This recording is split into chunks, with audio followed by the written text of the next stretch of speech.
All right. I think we're live.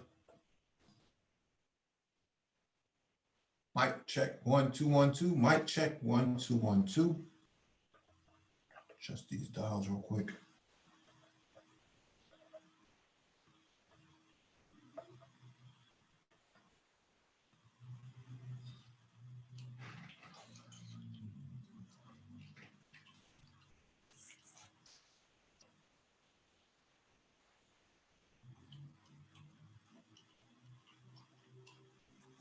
Adjust these dials. All right.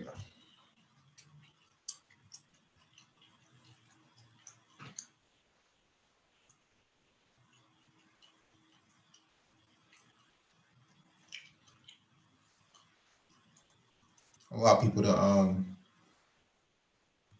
give people some time to join. Give me some confirmation in the chat that they can hear me.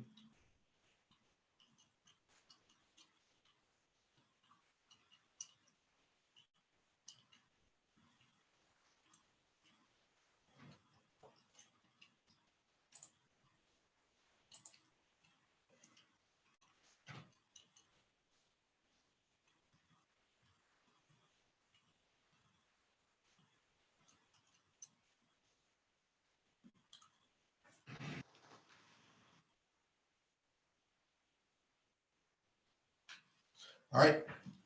I got a confirmation from Black Scorpion.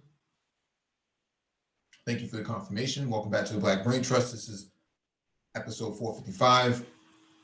Please hit the like button as you come in, share the video if possible, hit that notification bell so you get all the updates from the Black Brain Trust, including those posted on the community tab. Link is in the chat box for you to join. If you want to join in this discussion and engage, there will be a link there. Make sure you raise your hand so that one of us can acknowledge you and advance you to the panel. No docket today, but I will share my notes on what I found. I just returned back about maybe 2 hours ago, just now getting in a few minutes ago. So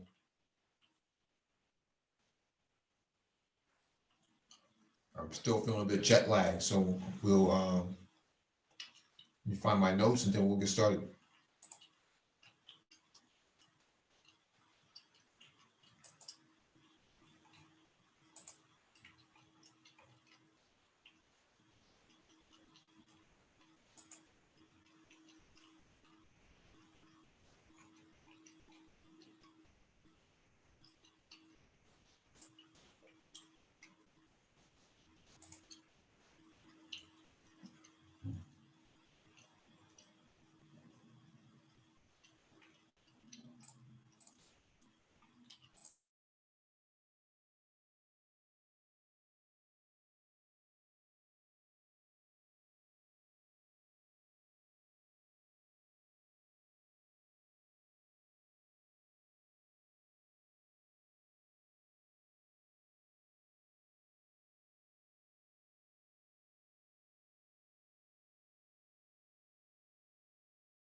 Yeah. Yo, it's time to play, leaving. All right. See you at the airport. Memories don't live like people do. They always remember you.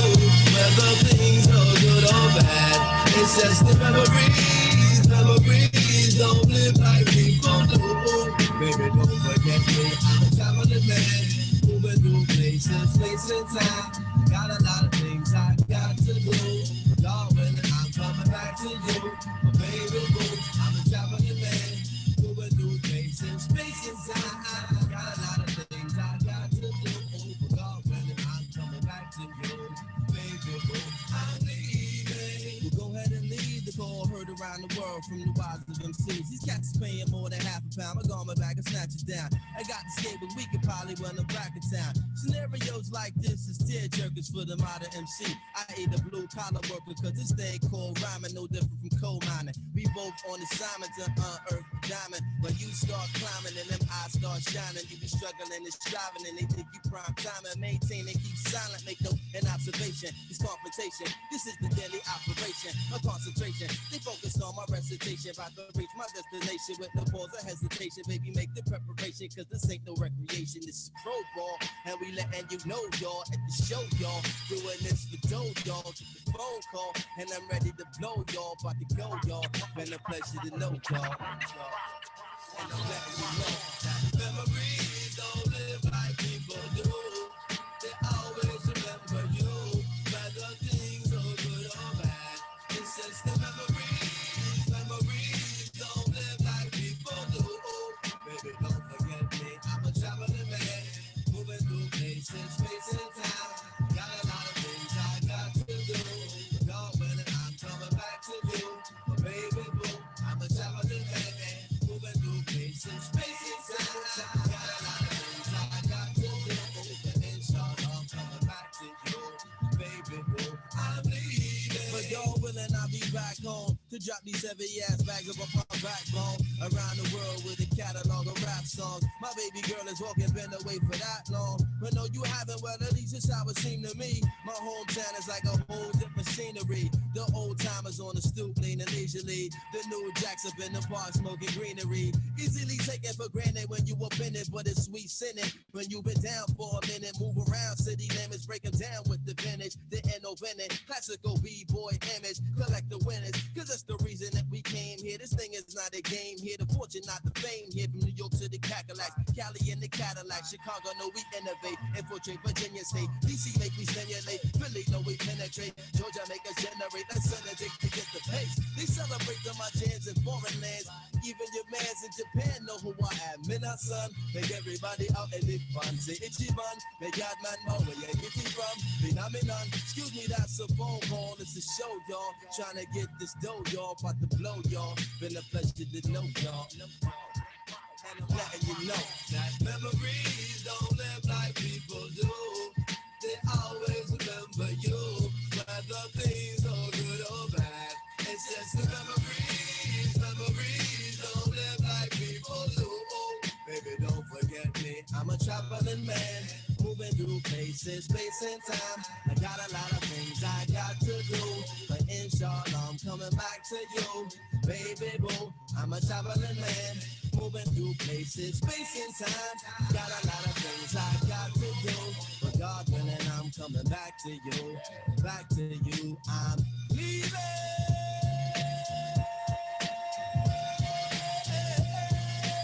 I'll be back to you. I'm leaving.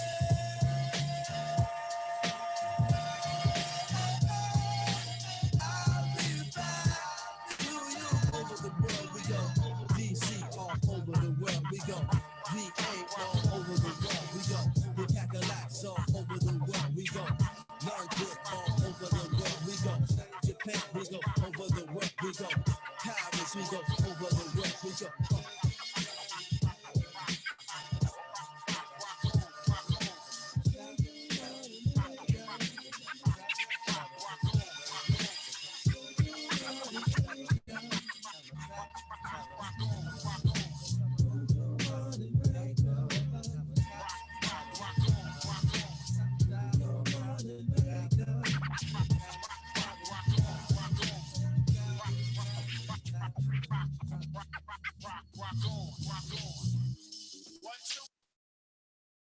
All right. Let's get started, man. got some notes I wanted to share, and there's a link in the chat if anybody wants to join and engage in the discussion. They are welcome to do so. I'll start with what I got from this conference on the last day. So automation anywhere is a vision of digital workforce. So basically, what they're talking about doing is these repetitive tasks that humans do. They're talking about replacing it with lines of code. And that's going to be the business process going forward, is how well can you automate your business. So Softbox, basically programs that mimic human behavior to become more productive throughout the day. So that's what they're talking about developing in place of, menial tasks that get produced throughout the day. So this is an issue that may that will impact Black people. That's what they were talking about on a global scale. So automate and cognitive plus smart analytics equals digital workforce. So automative and plus cognitive plus smart analytics equals digital workforce. So that's what they're talking about doing in terms of fourth industrialization. You can't really get around it. So it says that in the fourth industrial revolution, it's inevitable that automation will replace jobs. So this is what they were talking about. So if anybody thinks that their job can't be replaced, that they do every day now from an analog standpoint, you would be mistaken, surely mistaken.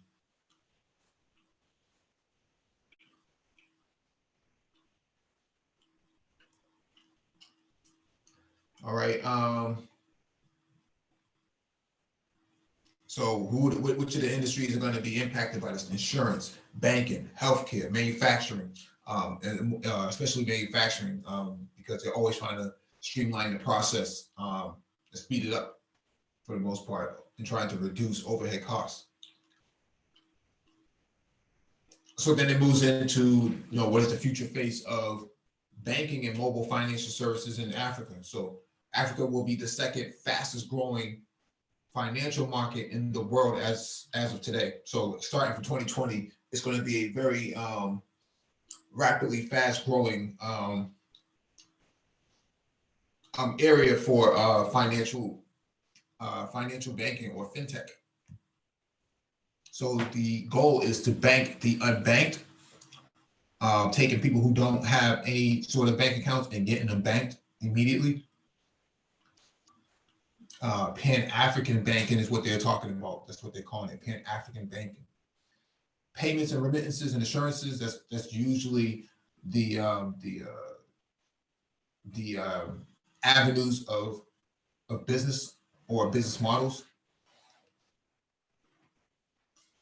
So Generation Y and Generation Z are going to be the target of the fintech banking going forward. So they're talking about people from 15, 16, 17, 18 right now, 19, 20, 21. That's what they're looking at, the Z's and the Y's. They're not talking about millennials and Gen X's anymore. That time is come and gone. So when you have these discussions, you have to keep in mind that a lot of the emerging tech that they're talking about adopting, they're talking about adopting it from a Generation Y, Generation Z standpoint, Zennials and the Generation Ys. Not so much about the millennials and the Gen X's. If you are over 30, you are you're not even part of the discussion anymore if you don't have it already. So we have to define what a bank is and what a customer of a said bank wants, right? So traditional banking is not going to be there anymore. Now you're talking about picking up a smartphone or even a dumb phone for that matter, and being able to create a bank account on the fly. And what does that mean to the customer, right? So whoever's going, the banking service is going to cater to, that's going to be, that's going to be the concern right there.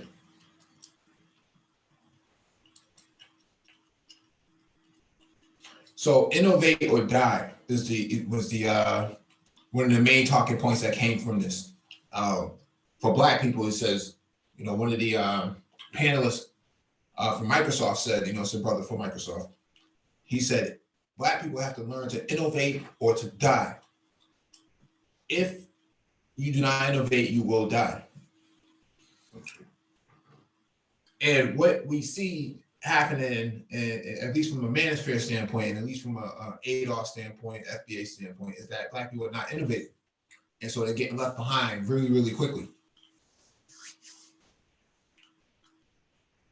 So we can't have this conversation without understanding that innovation or innovative ideas come from complex conversations. How complex are those conversations that are happening in the manosphere? Very rudimentary, very basic, always about women, always about being protected by thugs and SYSBM or something like that. It never really is rooted in how to progress from one state to another or from one situation to the next. It's always a stagnant conversation, never really revolves around anything meaningful. And so the innovate or die statement from this brother at Microsoft was very poignant.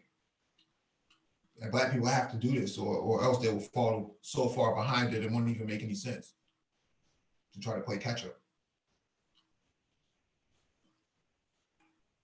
Let me see who's in the chat. Okay.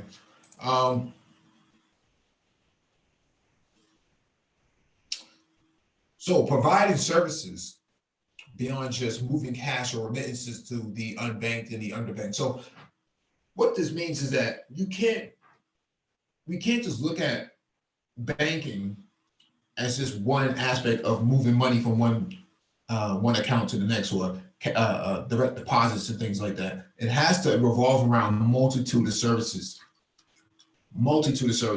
That means, from paying bills and utilities and managing nation state identities as well, because you can create an identity out of all this.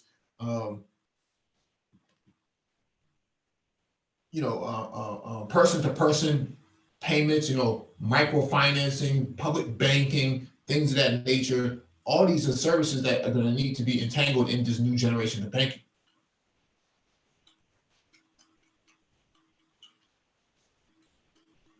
So that's what we have to look at for now going forward. Fintechs have to move beyond just traditional banking. It has to revolve around all types of investments and microfinancing and micro investing and micro VC and venture capitalists and capitalizing. So there's a open data suggestion right now.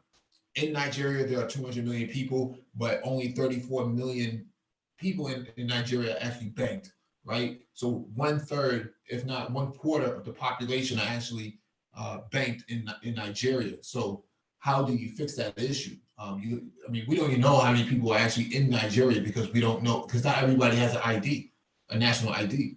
And so one of the first things you got to do is actually streamline this ID process, because then you can figure out who's actually a registered Nigerian and are they legitimately being served or underserved, right? So these are really, really critical areas when it comes to fourth industrialization. You got to be able to manage all these people from a technological standpoint. Blockchain being very important in this aspect of how the government and private sector needs to work together on how to manage all these people.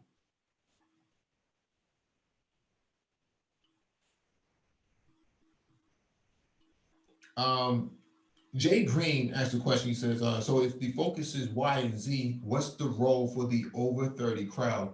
The role for the over 30 crowd is actually create the platform for a generation, for the Zennials and the generation Y. You have to create it for them, because they're the ones carrying the torch right now. A large portion of Africa is actually under 25. That's a really, really big critical problem. In Black America, it's a little bit different. Your most growing demographic is starting to become your 25 to 30 demographic. So the 30 for 30, right? 30 and under is starting to become very critical. But the role of the over 30 crowd is that they are supposed to be the ones creating the infrastructure. But I talked about this before, that the way people blame boomers, people are going to stop blaming Gen Xers for not doing anything either. That's going to be a critical talking point in the next 10 years. Why didn't the Generation Xers, the guys who were born, the people who were born in the 70s and 80s, how come they didn't do anything, for us? And that's what they're talking about.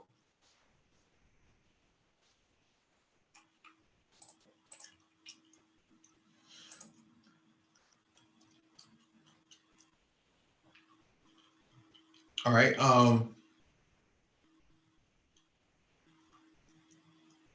So big data, data analytics, that's going to be important. So logging data from aggregate sources to provide enrichment is developing the products and services. So people generate lots of data. So you're going to have to figure out all of these aggregate sources that they generate data from, whether it's their Apple smartwatch, their Fitbit, fitness trackers, their phones itself generate lots of data. Believe it or not, they actually work as a pedometer. So if you do a lot of walking with your phone, there are apps, Google Health and other. I think Apple has their own version of this. Will count the amount of steps that you take if you leave the GPS location tracking on. And what that would do is it's generating data, but it's also giving them it's also giving the advertisers a better perspective on where you're located and how much money you spent that day and so on and so forth. These are all aggregate points for data collection and data analytics. And so if they can figure out what the hotspot is to sell a product, that's going to be really crucial. But how do you go about selling the product to a demographic if you don't know if they're underbanked or they're unbanked? How do you sell it to them? How do you create these sort of new customer bases, if you will?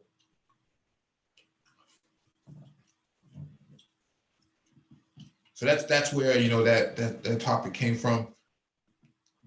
So sandboxing by regulators and fintech provides transparency to the banking industry in Uganda. So Uganda is playing a very strategic role because they do have regulatory framework and policies that involve data security as well as fintech fintech on the books.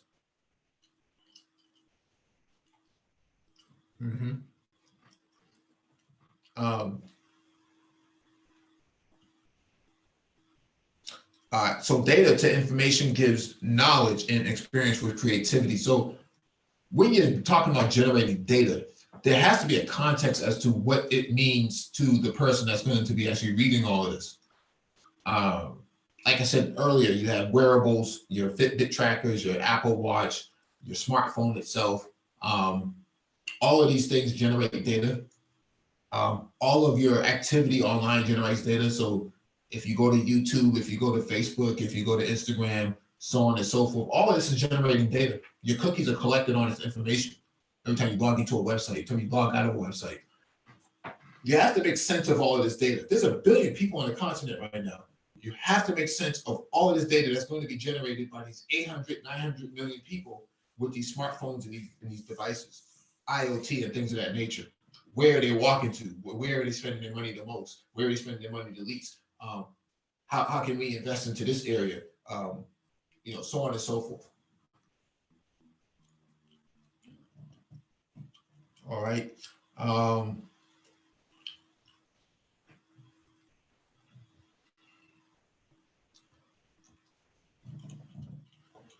What's the next item up? Okay, so food security.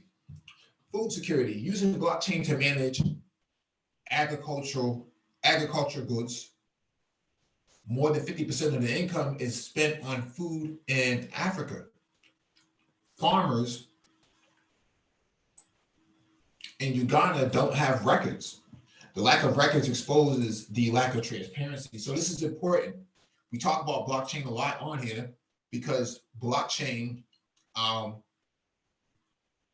is considered to be a Pan-Africanist tool. You may hear engineering cannabis lament about blockchain because it's the importance of blockchain going forward.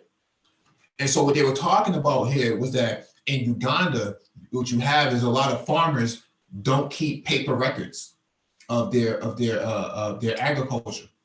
So cows and horses and chickens and things like that, they're not keeping track of any of these things. So if there's any sort of disease or immunization that they have not kept up with, that stuff isn't being recorded. But if you have blockchain implemented from a policy standpoint, that eliminates a whole lot of things. Plus, it also allows the government, to update their public health records and so on and so forth. Because if you don't have any paper on the books, then you don't even know what's going on. There needs to be visibility, right? So visibility becomes really, really critical in this, and that's why blockchain, if everything was pretty much put on a digital distributed ledger technology, then that would actually put a lot of checks and balances in place that wasn't there before. So now a farmer could have a dozen cows or whatever. So whatever it is, just as an example, and the government doesn't know. And so there's no real way to determine how much income this farmer generated to tax this farmer overall. We may be taxing him for one cow and he has 2 dozen cows. So that's why blockchain is so important. That's why they were talking about it. So got to understand blockchain.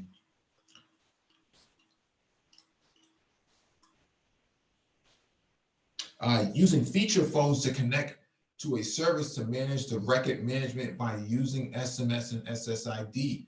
So SMS being text messaging, SSID being Wi-Fi. Most farms don't have proper 4G LTE sort of infrastructure in place, or even VSL.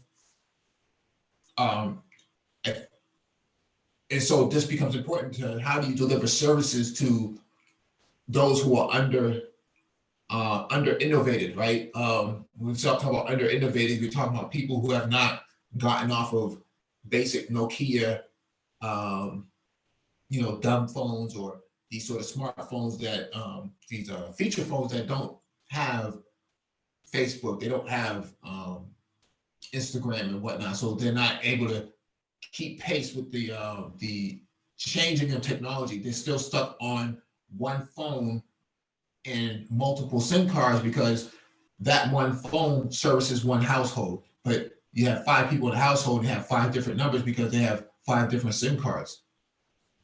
So how are they supposed to, how are you supposed to deliver services to that one house, or that one farmer, or that one person? That becomes critical.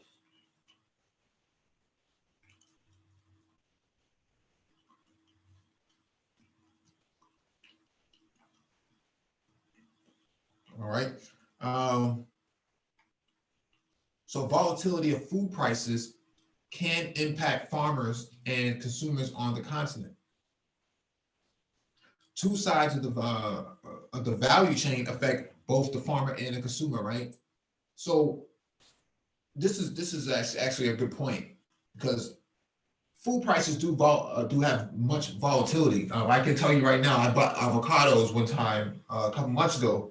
I think there was 69 cents one week for one, and then the next week it jumped to like $1.50 or $1.60 or something like that. It doesn't sound like much, but when you start to look at the overall, like they were saying earlier, 50% of household spending in Africa is actually spent on consumer staples like groceries. That becomes a problem. You can't afford to have that sort of volatility, because that can determine whether or not a person is going to choose the right sort of produce for themselves. So in order to stabilize these sort of things, you have to put a lot of this stuff on blockchain, as well as have a frequent a dashboard that has frequent updates, leveraging artificial intelligence and machine learning. Engineering cannabis talks about that a lot. That's why that's important, because the artificial intelligence will give you some kind of trajectory, as well as the machine learning would actually do a lot of the crunching in the background and say, hey, based on this day, based on this season, based on this month, based on this day, the price is going to be, could potentially be this. And so you can set the value there. And that way the farmer doesn't miss out on revenue, and that the consumer knows when it's the right time to buy. Maybe it is the good time to buy on Tuesday because Tuesday the market bottoms out, or so on and so forth.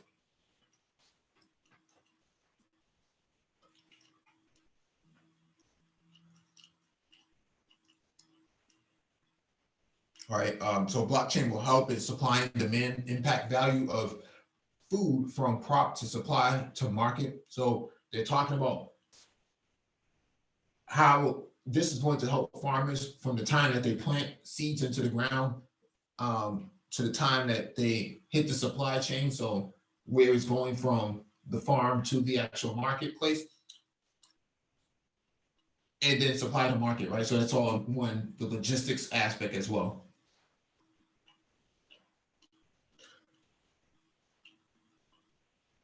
All right, it says blockchain can be used to aid in supply management or supply chain management of food production. That's what we talked about a few seconds ago.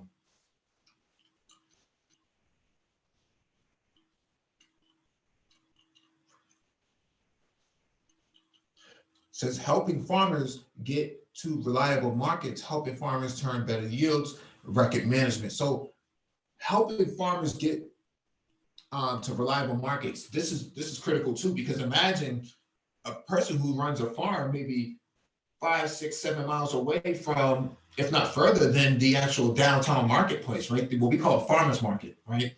Where the person, where the main producers sell their goods.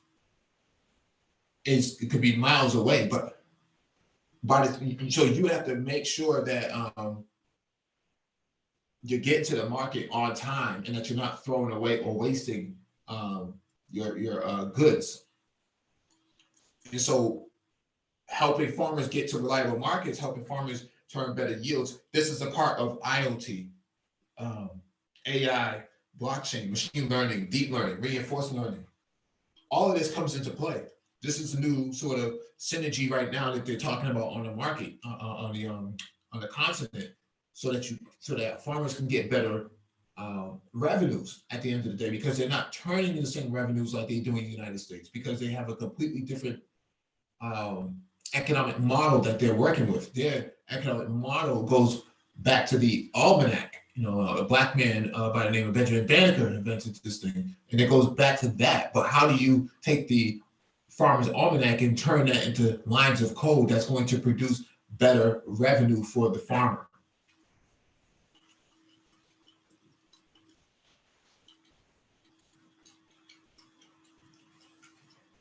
All right. Let's see if anybody's trying to get in. Oh, there's a couple people trying to get in.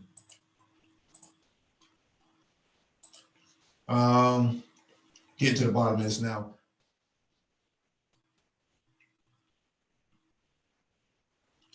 One big problem with poor people with feature phones is that the people we talked about this earlier. So people having SIM cards, multiple SIM cards for one phone under one household, that's an issue, because they're relying on one device for multiple numbers. And so it's hard to get awareness out, a campaign awareness, or even market updates if the person's phone is not available to them.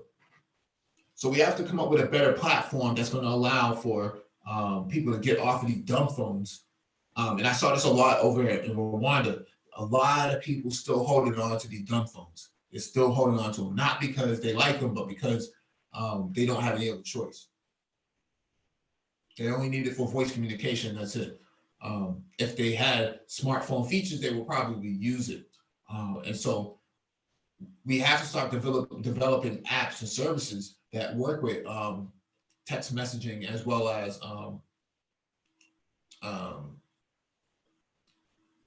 just general market dynamics, actually deploying these sort of market-based apps that's going to deliver information to the farmers and the underbanked and unbanked and under innovated people, those who have dumb phones. How do we get them off of dumb phones for one, and two, how do we get them to and if we can't get them off of dumb phone, how do we deliver services to those people with dumb phones?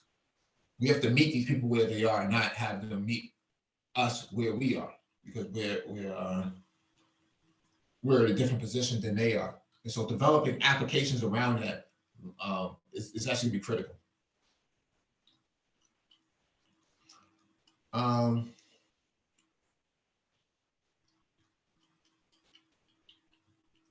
So the question came up, how do you deliver quality and necessary data to farmers with no smartphone or tablet? I think this is a really critical question, because a dumb phone only has so much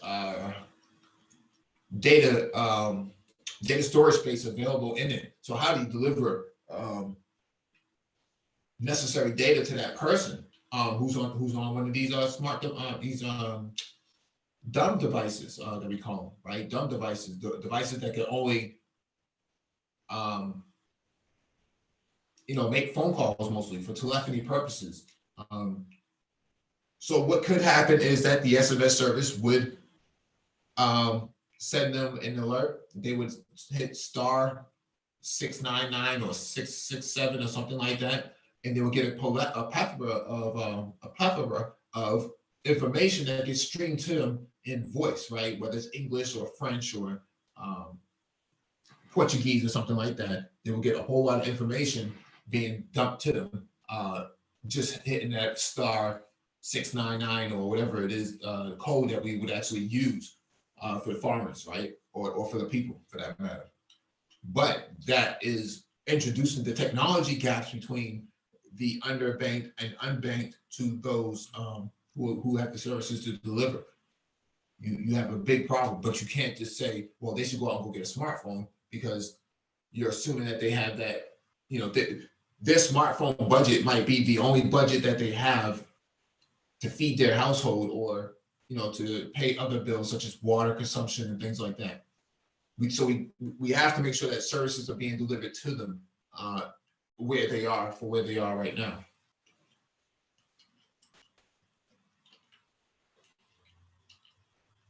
All right, so how do we democratize the data so that we can get better results from the collection of data governance? So data governance is a way that you'll manage data from top to bottom, from an ownership standpoint as well as a user standpoint. So how do you democratize that data? You have to make it so that it's transparent. So transparency is what drives governance as well. Makes it easy for auditing and things like that. So creating a data governance stack is actually going to be critical going forward on the continent, because data policies have not really been implemented over there. You have in California, you have CCPA, which went live last month, California Consumer Protection Act. That went live last month, and then you have MDPR, which is Massachusetts Data Protection Regulation Standard, that is similar to the GDPR in Europe, General Data Protection Regulation Standard, and similar to that in New York and New Jersey. So big changes are coming. You will see some stuff change in the next couple of years as this stuff starts to take place. So democratizing the data just makes it that much easier for the person that's having the data siphoned from them, which is the consumer, and as well as the market drivers, which are your tech giants and social media. People will have more of a say over what's being done with their data, rather than data just being siphoned from them. All right, so it says future of blockchain, opportunities and regulation for Africa. This is going to be critical. This was a critical discussion, because blockchain is all the talk right now on the continent. Everybody's talking about blockchain, whether they know it, know very little or they know a lot about it, they are having this conversation pretty frequently. So Kenya was the first country to form a council to seek out distributed ledger technology. So they were the first country on the continent to actually set up a council for blockchain and investigate it and start creating policies around it.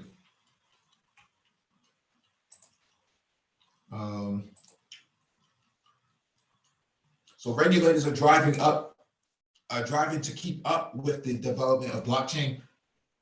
Their whole job is to create policy and not to actually drive the technology itself. So they are always playing catch up because blockchain is changing way too fast at a pace that they can't barely keep up with. And so that's why you have to have what we call, ICT committees, innovation, communication, and technology. You need a committee set up for that. And in America, we have like the IEEE and other various groups, but from a political standpoint, the continent does not have that yet. They haven't really got to that point yet. So you will see that probably in the next couple of years, 2022 beyond, you'll start to see that start to show up.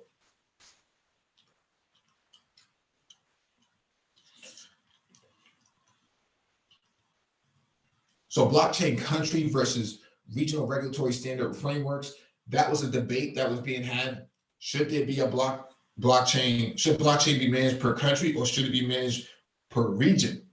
And from a regulatory framework standpoint, or from a standards framework standpoint, yes, blockchain should be handled regionally, because if you have all these states that are interlocked with each other, they can't be on different pages. They have to be on the same page altogether.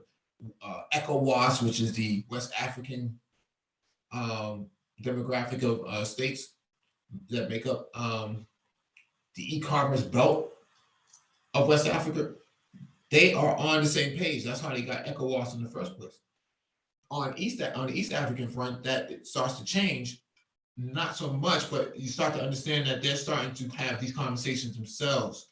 And so Kenya could be the one driving a lot of the policy behind it. Blockchain and distributed ledger technology on the eastern flank, on the eastern shorelines of Africa, right?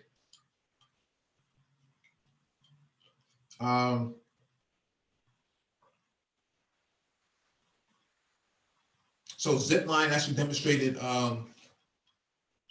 plasma delivery. So they had a drone expo the same week as the African Tech Summit. So the African drone expose, I should say, had occurred at the same time, and Zipline actually happened to be there. And I happened to see the drone in person. This thing is massive. I don't know if people really understand what we're talking about here. These are not toy drones that you buy at Target or Walmart. These are massive size drones that you need a truck to carry these things. Okay, these are serious, heavy commercial drones that are being moved all around the continent with the Zipline company. And the biggest achievement that they were able to talk about was the ability to deliver medicine from Rwanda to Ghana with one drone and with pinpoint accuracy. So that's what they're talking about. They demonstrated as well that it did work. And so I think that's pretty dope. I actually happened to get some pictures of some different drones that were there at the Drone Expo. Drone technology is far beyond anything that we have seen before, the stuff that they were showing there during that event. And so, I mean, these drones are so massive, you need 2 or 3 people just to move it around. These are military grade drones that they're talking about implementing on the continent, not for military purposes, but for farming and agriculture and police work and search and rescue operations and disaster relief. That's what those drones were really designed for. carbon fiber drones. Germany brought their drones down. They had some really dope drones. I know Southeast Asia was in there heavy, so they had a lot of drones too.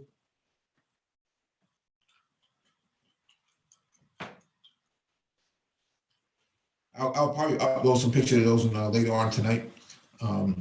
There were so many of them. I didn't get a chance to look at all of them, but they were actually pretty dope. All right, future of work. Africa will go through a slowdown as the demand for resources become less. This is very true. This is very true about oil. More electric cars come onto the road, there's going to be less demand for oil. All those African countries who relied on selling barrels of oil to China and other countries like India, well, guess what?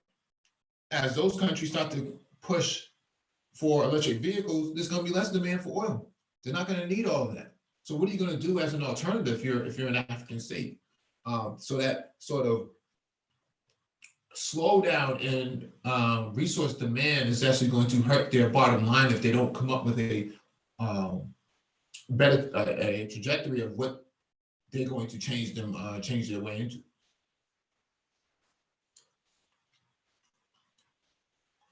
The fourth industrial revolution for Africa is that making sure you're upskilled in areas that matter. So that was a topic, a talking point in the topic, upskilling your people so that they can keep pace with the changing market. Something that Black Americans have not really done. And we covered the article from the McKinsey report. The McKinsey report talked about this. Black men are going to be disconnected from those markets because they had not upskilled themselves. If they do not upskill themselves by 2030, you're finished, right? You're highly finished at that point because the market has already moved considerably. You're already playing 10 years catch up. You can't play 10 years catch up in 1 year. It's not possible. You would have to do that over the course of the decade. So people thinking that they can just whip out a book at a library and cram for a market that has already matured itself over the last 10 years from 2020 to 2010, 2030, you'll be hard pressed if you think you're going to keep up with that. It's not going to happen. Not going to happen. You got to upskill. So that's what they're talking about, the future of work.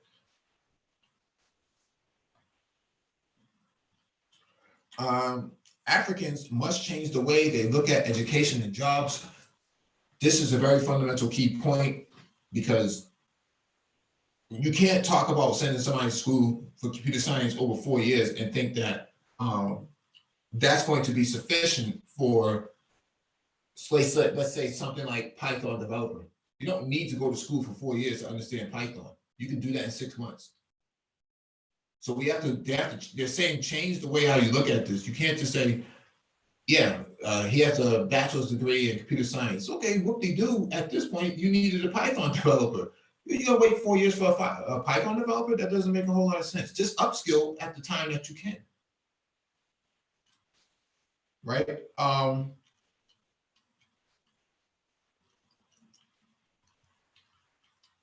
So Africans must change the way they look at education and jobs. Jobs will not be the same. There won't be no 9 to 5 clocking, like traditional jobs were 5, 10, 15, 20 years ago. Now it's going to be about gigs. I only need this person, this human resource for 6 months, and that's going to be it. After that, that person may have to move on. And you're going to write your own hours. If you can work from a laptop in your bungalow somewhere, who's to say that that could be a traditional job now. You may work 6 months at one place, writing code, and the next time you could be, putting together desktops or something for that matter. In IT, there's a different way of thinking about jobs going forward. We can't talk about filling out job applications, things like that. It's going to be based on skill set. Can you write code? Can you create databases? Can you drive BI, which is business intelligence, business development? Can you drive all of these factors? Can you perform any of these factors? And if you can, can you afford working for 6 months or 9 months, something like that, as a contractor? That's basically what they're talking about, is contract work on the continent. This is what they're talking about. So you got to change the way how you look at education and jobs.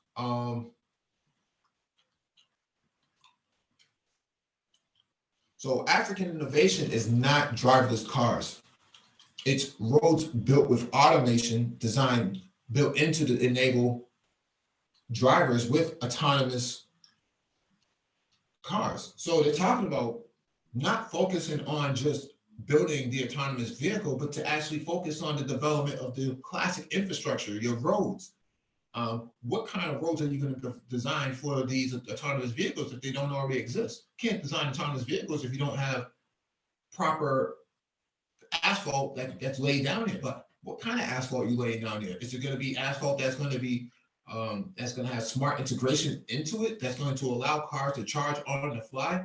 Is it going to be made from recyclable materials such as old plastics and whatnot? You know, there's a lot of trash in the ocean around Africa or whatnot, because there's been a lot of illegal dumping, as well as illegal dumping inside the continent, plastics and whatnot.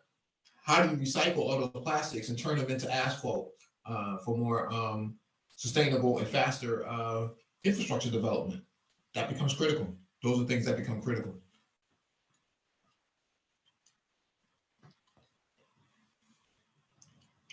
So building applications in an industry that scale. So you can't just design an application for a few people, or from a localization standpoint. You build local, but you also build so that the local is recognized on a global. So that it's global, its outreach is global, and it's not just local. So that's scalability, not just for a couple of people in the village or a couple of people within government. It has to be able to scale to 1,000, 2,000, 10,000, 20,000, 100,000. That's the way it needs to scale. So that's the end of that. End of my notes. I thought it was a great event. I thought they did a lot of brainstorming that was critical. I see nothing wrong with what they were talking about. I think they were pretty much on point. Let me share some of these pictures. Yeah, let me share some of these pictures.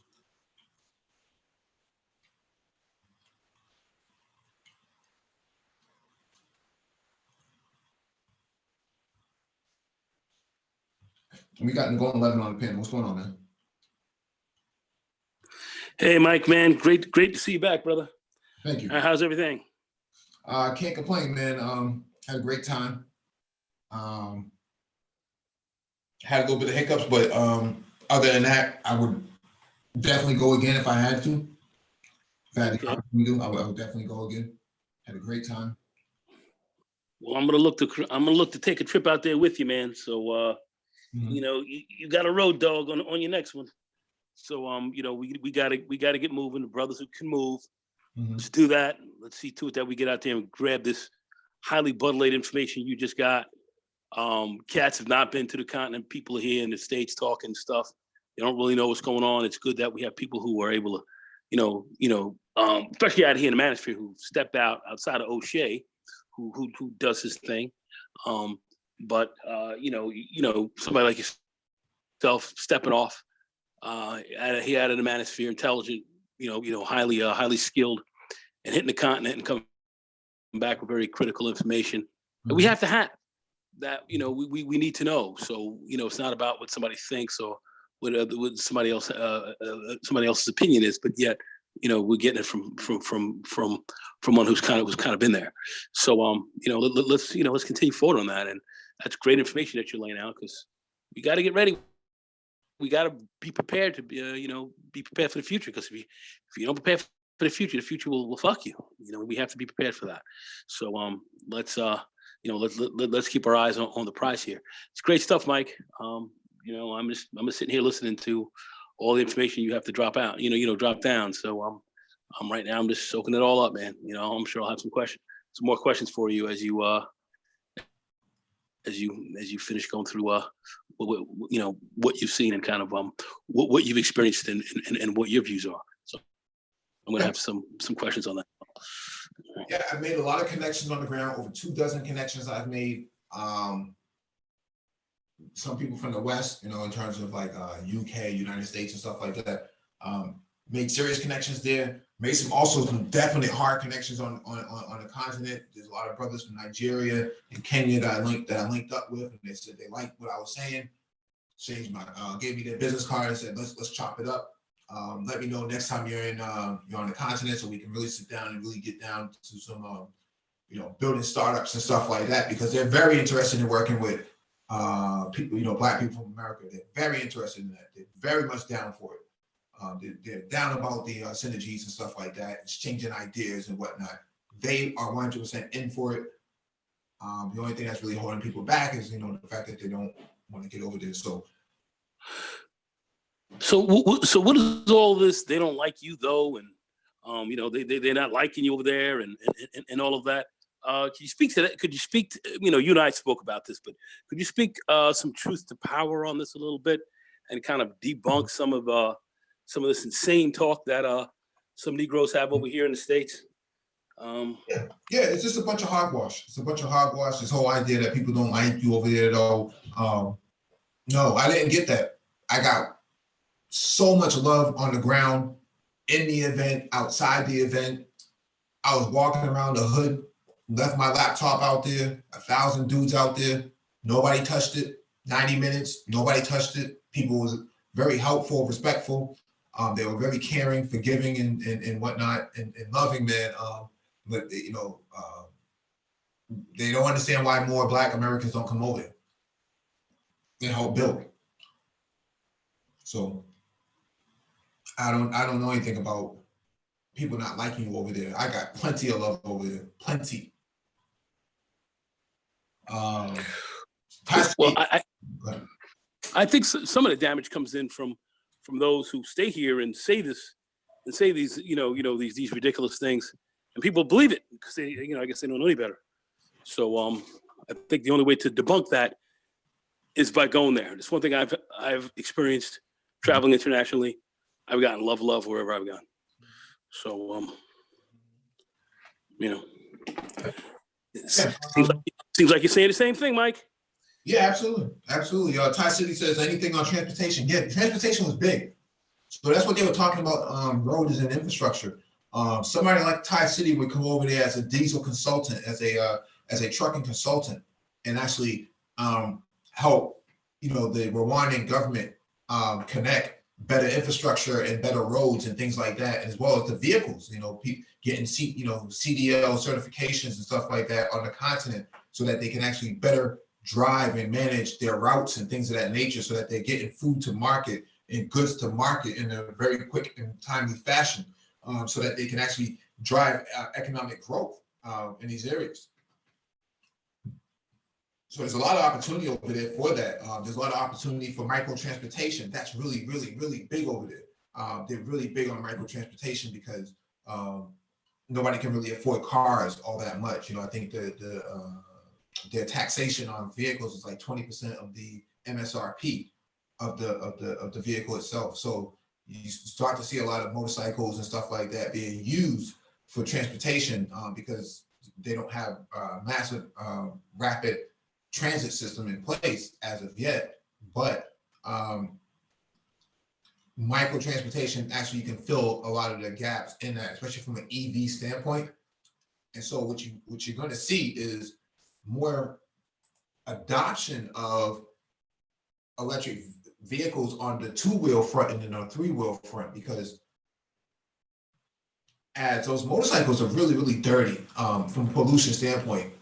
And you can smell it when they drive by. You can smell how dirty they are.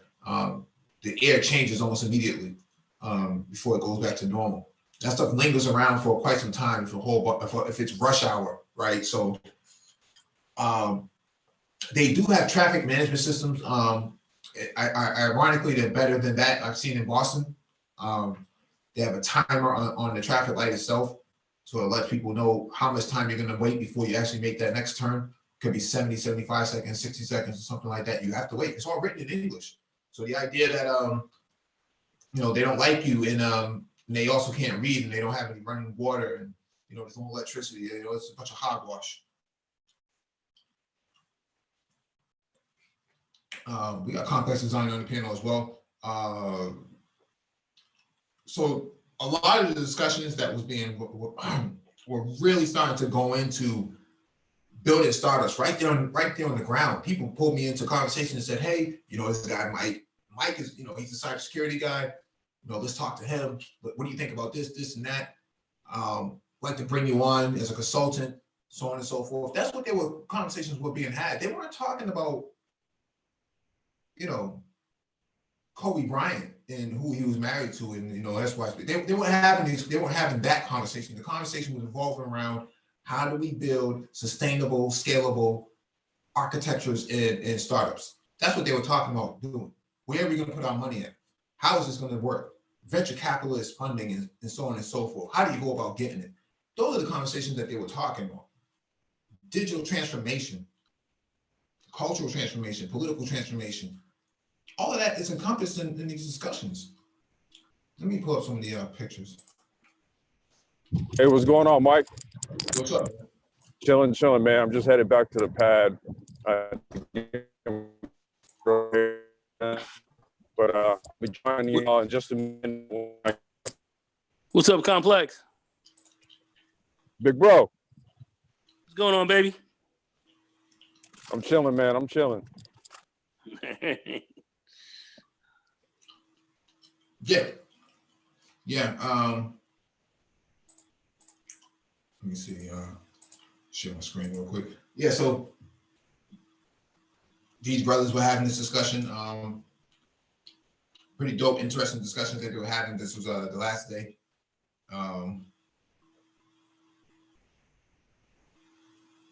Just a picture of them being on the panel together.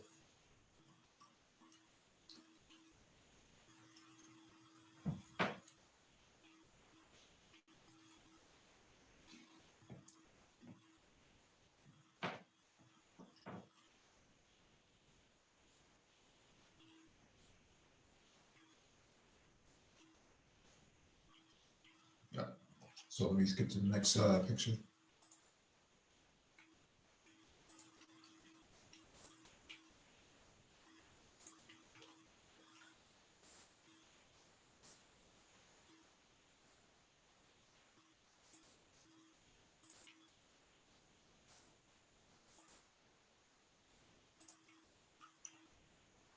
All right, let me get a picture of these drones, man.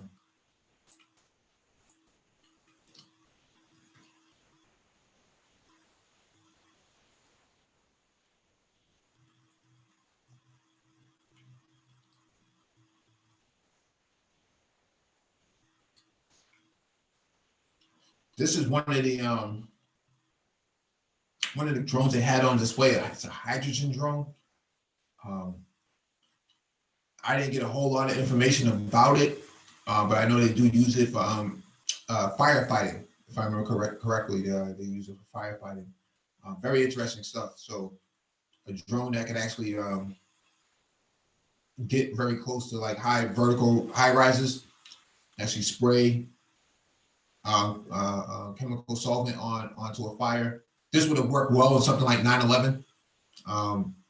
As grotesque as of an act that was, 100 of these little small drones would have extinguished the fire or suppressed it for the most part. You would have less deaths. So this sort of technology, although it's late right now, to that incident would have played an integral role in that in something like 9/11. So.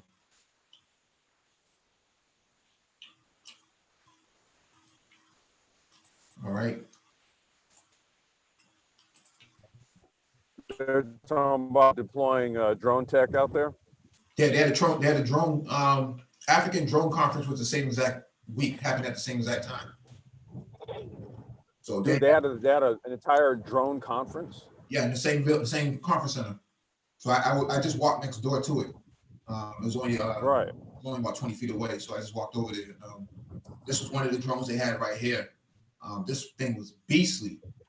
It was massive in size, though. The picture doesn't do it justice. I mean, you're talking about something the size of like a back of a pickup truck. You would have to put that thing in the back of. What was the Say that one more time.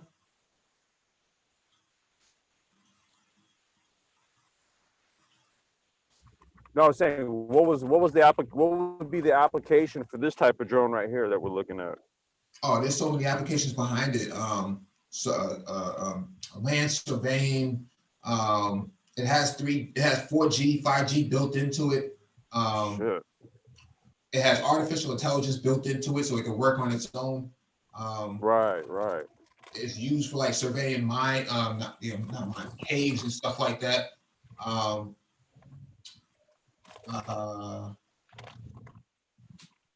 There's a myriad of applications that it can use, but it can work either autonomously on its own or it could have an owner operate it. Yeah, I was just curious as to what they were like there specifically, like what they're looking at as far as like application and use. Yeah. So basically municipality work, police work, surveyor work. Right.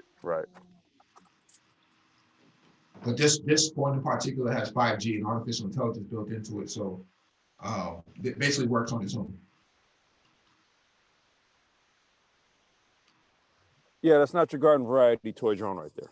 No, this is serious stuff. They're serious about drones. It's the only conference on the continent to have drone specific event for it. So if you had any sort of micro transportation UAV sort of application for your product, you were welcome to bring it and demonstrate it. This is another one. I thought this was pretty weird, so I decided to get a snapshot of it.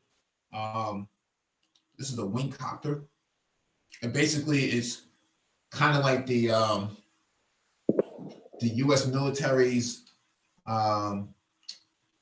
Osprey. So the way the Osprey works is that it lifts up like a helicopter, then the propellers invert into that of a plane, a turboprop plane. And so this does the same exact thing. I know they had a lot of complaints about the Osprey, saying that they were kind of a high number of accidents for a vehicle of that platform. And they weren't, they called the wobbly goblin or whatever. They weren't really too, it's not it's highly regarded aircraft in our military. That's my understanding. Yeah. I don't know what this looks like. I don't know how this would come off. This is smaller, so you wouldn't have these sort of accidents that the Osprey would have. Yeah. Use the same exact methodology of deployment. Makes it a lot easier. It's faster, so it gets off the ground quick, but it also moves at a quicker pace than a typical copter drone would. Copter drones are pretty slow for what they are. Mm-hmm. So if you had a drone that could actually propel itself like a plane, it actually makes it easy to get from point A to point B, delivering things. So it has a cargo bay that's good enough for like let's say prescription pills and things like that. That's how big the cargo bay is. It's good for like bottled pills and stuff like that. So you can get medicine to and from villages and stuff like that in a matter of time. Okay. Yeah, some of the stuff looks highly muddled. So. Yeah, they have some African drones there as well. I'm not sure if I had those pictures. I gotta see if I can go find them.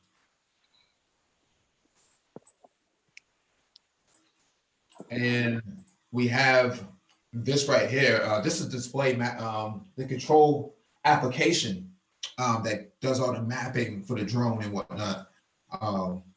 It gives it real-time data input. So you basically have a radar tower, right in front of you.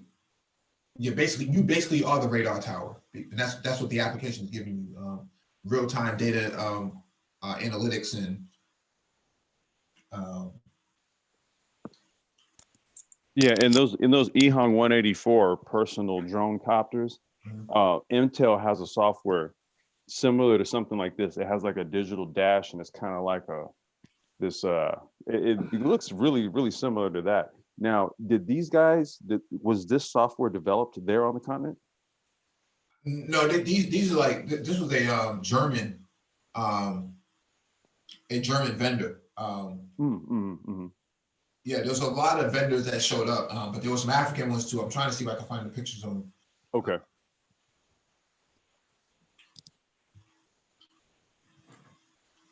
Let me see. Yeah,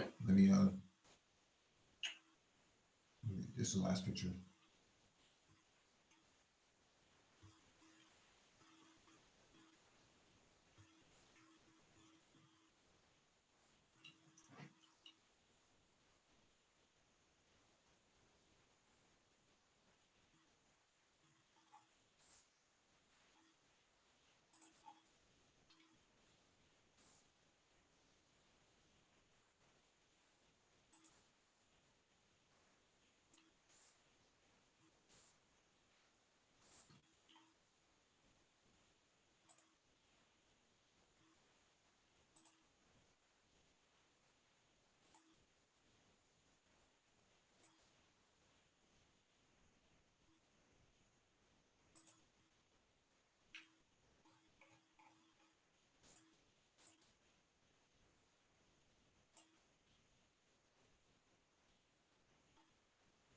Hmm.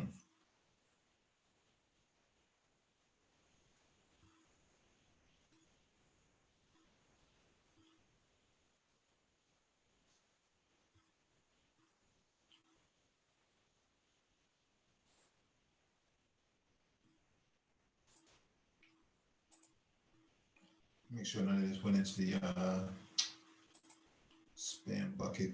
No, that didn't go in.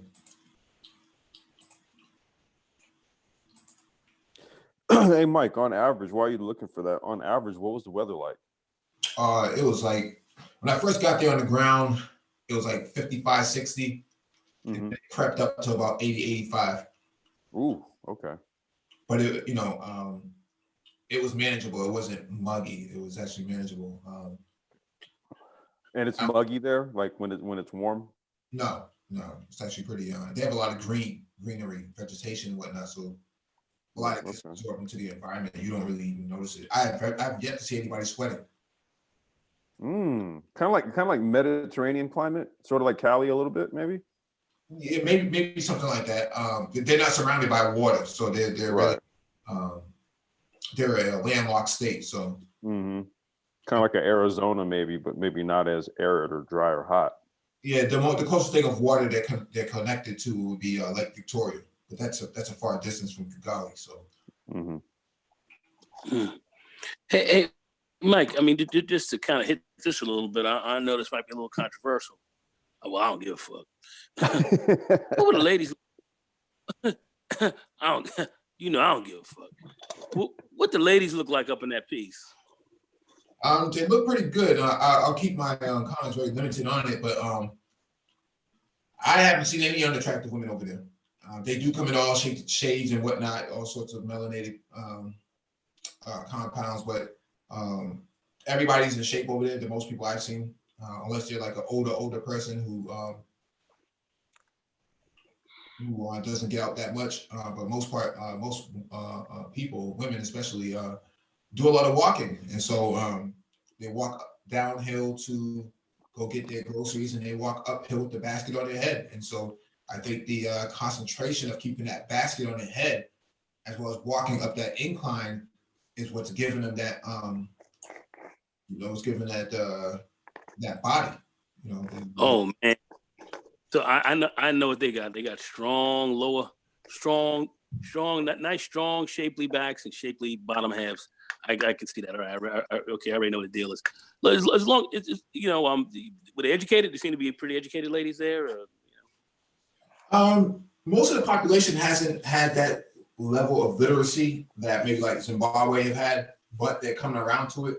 But the women that I was rolling with, they definitely were of the upper academic upper academic achievement level. So I would say that it really didn't matter, so to speak, because women who the mannerisms didn't change just because they had an education. So I'll leave it at that. The mannerisms didn't change at all. They didn't think they were better. They didn't think anything of that. They just kind of stayed within their feminine energy. So. No, okay. All right. That's again. So I would think any brothers who would step off from here from the United States and go over there, he probably would. He probably would think it would be an interesting place. I would think, right? Yeah, most likely. Okay. I mean, no, it's a good question, man. It's a good question to ask because, again, we talk about the continent a lot. We talk about it from a tech-oriented standpoint, and I think it's actually good to kind of relay what things are actually like there. Just even people, I don't think that the tech expansion that's happening there is happening exclusive of the people also. I think there's people that are born and bred there that are integral parts in pushing that tech sector, that budding tech sector, right? So, it's just good to kind of get like a wide scope because I think just much like even here in this country, man, you got a wide scope of people. Yeah, it actually sounds like a pretty nice place to complex, your transportation piece and so forth. Sounds like a good place to go. I'm there, man.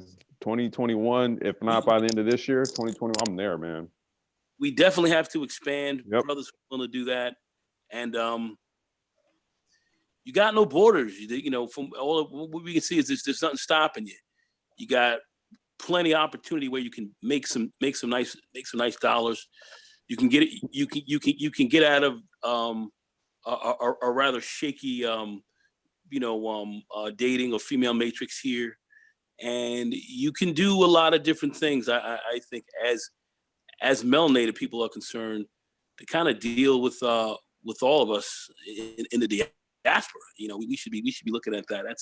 That is important. That's another part of the puzzle. It's not the whole of it. It's just a part of it. And we need to examine that closely. So this is the drone I was looking at. This is the German one. This is the one with the dashboard that we were just looking at. This is the drone right here. And that little container that you see right there below it is the cargo bay. So it's able to carry these small medicines with it to any location within the country. And the loiter time is something like I shouldn't say loiter time, but the distance is something like 20 kilometers or something like that, which is roughly about 17 miles.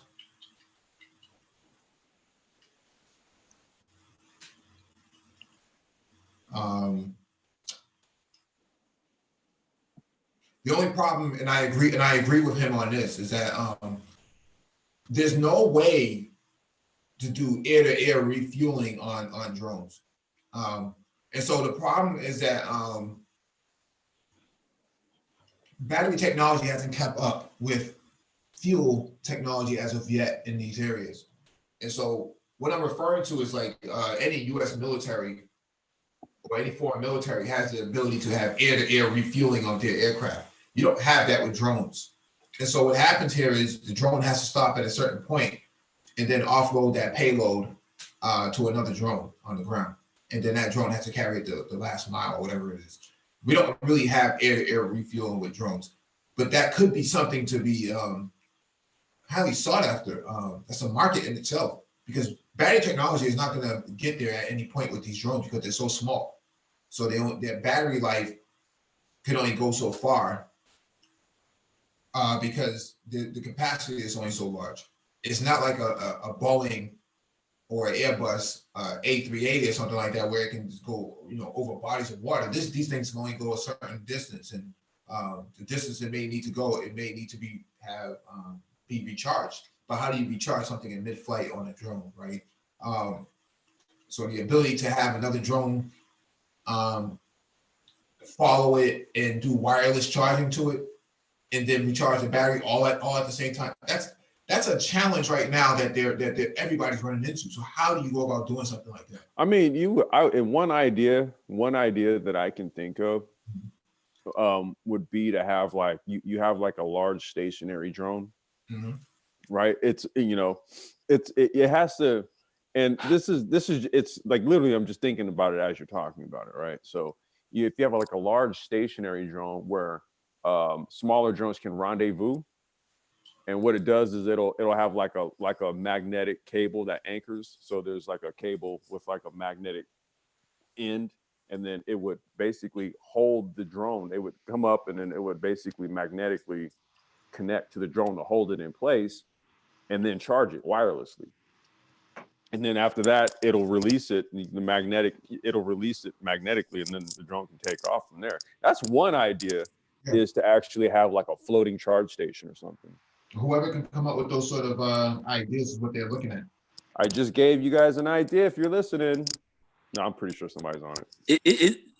Is there any drones that are dealing with any solar power or anything like that, or no? You have a couple of drones that do that, but the problem is that solar power takes time. You have to have direct connect with the sunlight, right? You can't have overcasting and things like that. So it has to be correct. That's broad enough. Like this plane that you're looking at right here, this drone that you're looking at right here is like it's like 6 feet in wingspan.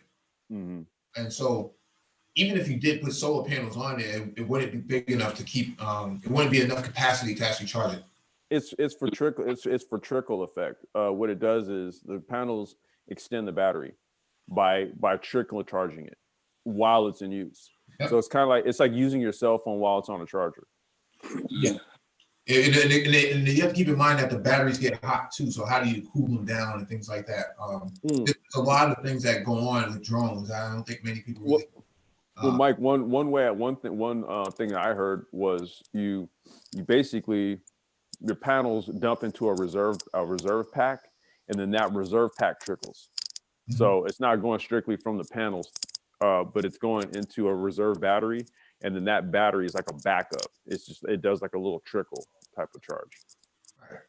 But that's about all for something like this. That's all you're going to get usage out of a solar panel for.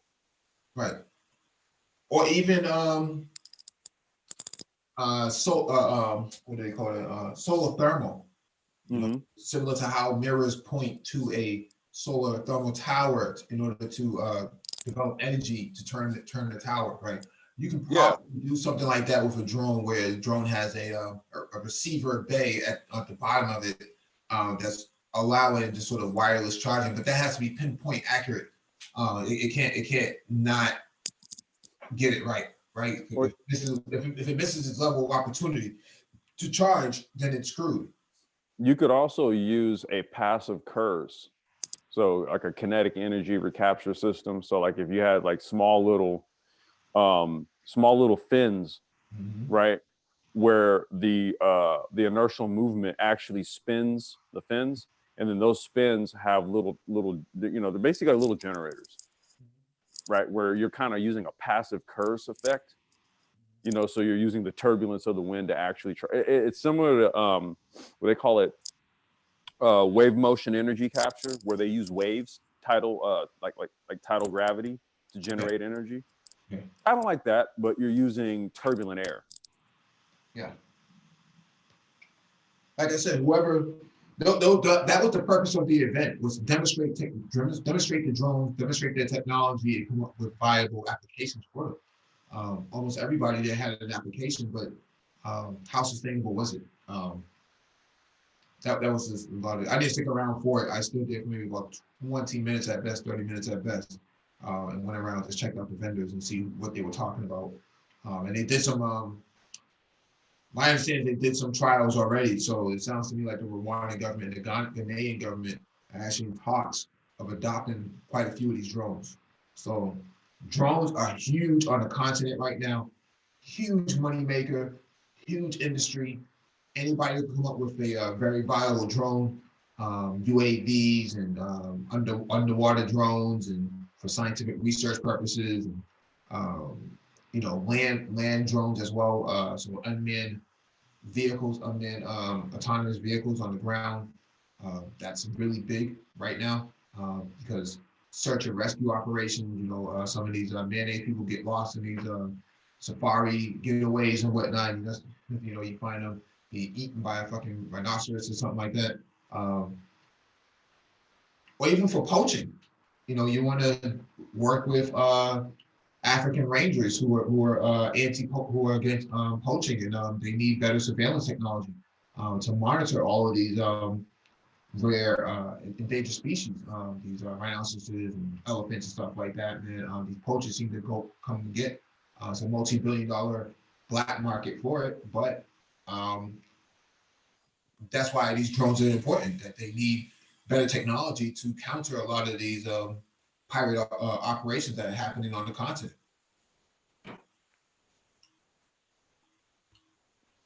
I like it.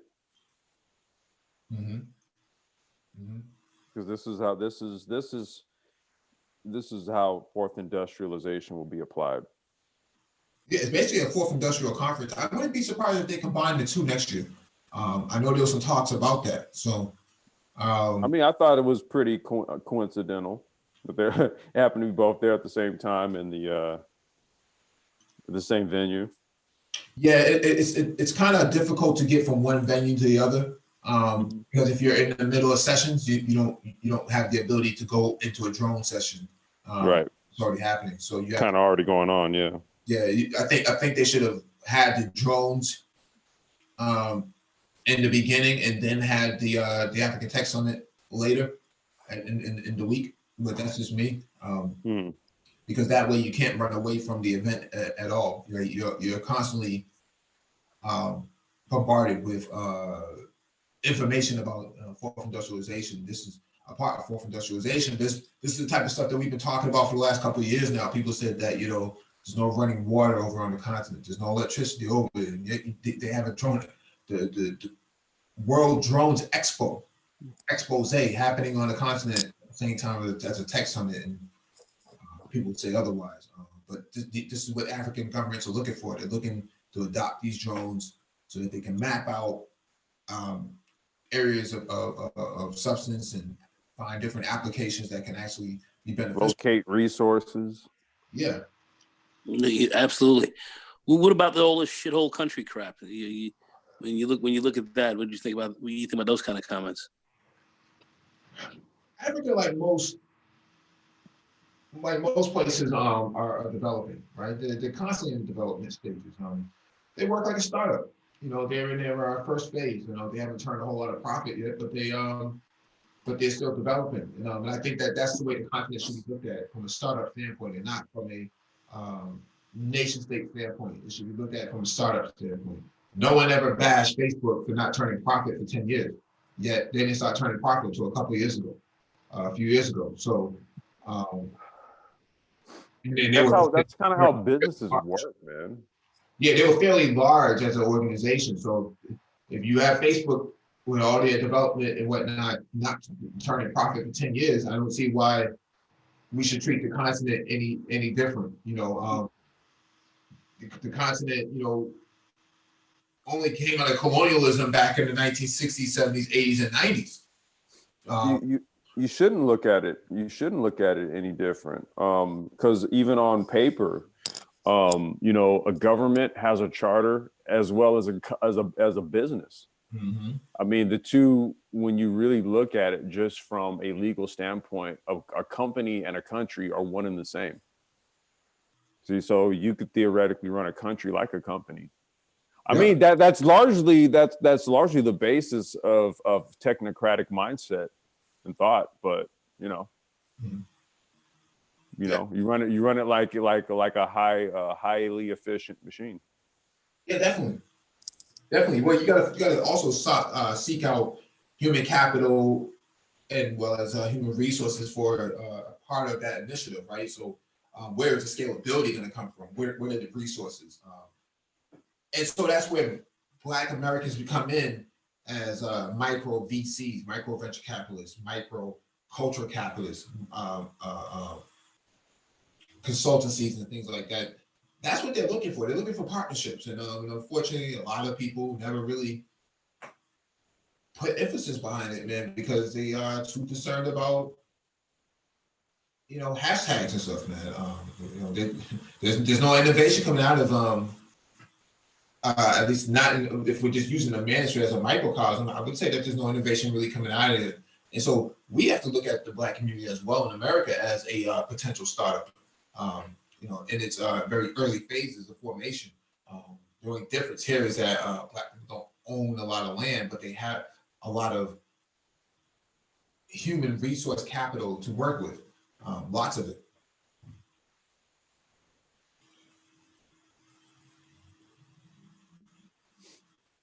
Yeah, this is good stuff, man, and it gives people an indication as to what African governments, how they're actually looking to pivot and develop, and it's by incorporating technology, man. Mm-hmm. The drones, the whole entire technology summit. Yeah, the whole entire technology summit. You don't have those things unless you're really looking to implement them, and you don't welcome the technology exchange of other countries, such as that German drone you just showed, for example, unless you were serious about it. Yeah. Right.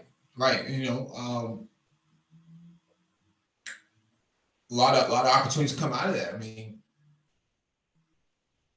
there's a myriad of applications, from firefighting, forest fires and stuff like that.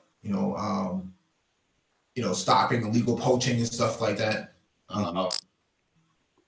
Even something as a meter maid, the ability to read a license plate from midair and hand the fine to that person using AI and processing all that information and sending the person a ticket in the mail is actually going to be pretty critical because they have a lot of vehicles on the road out there that really should not be on the road.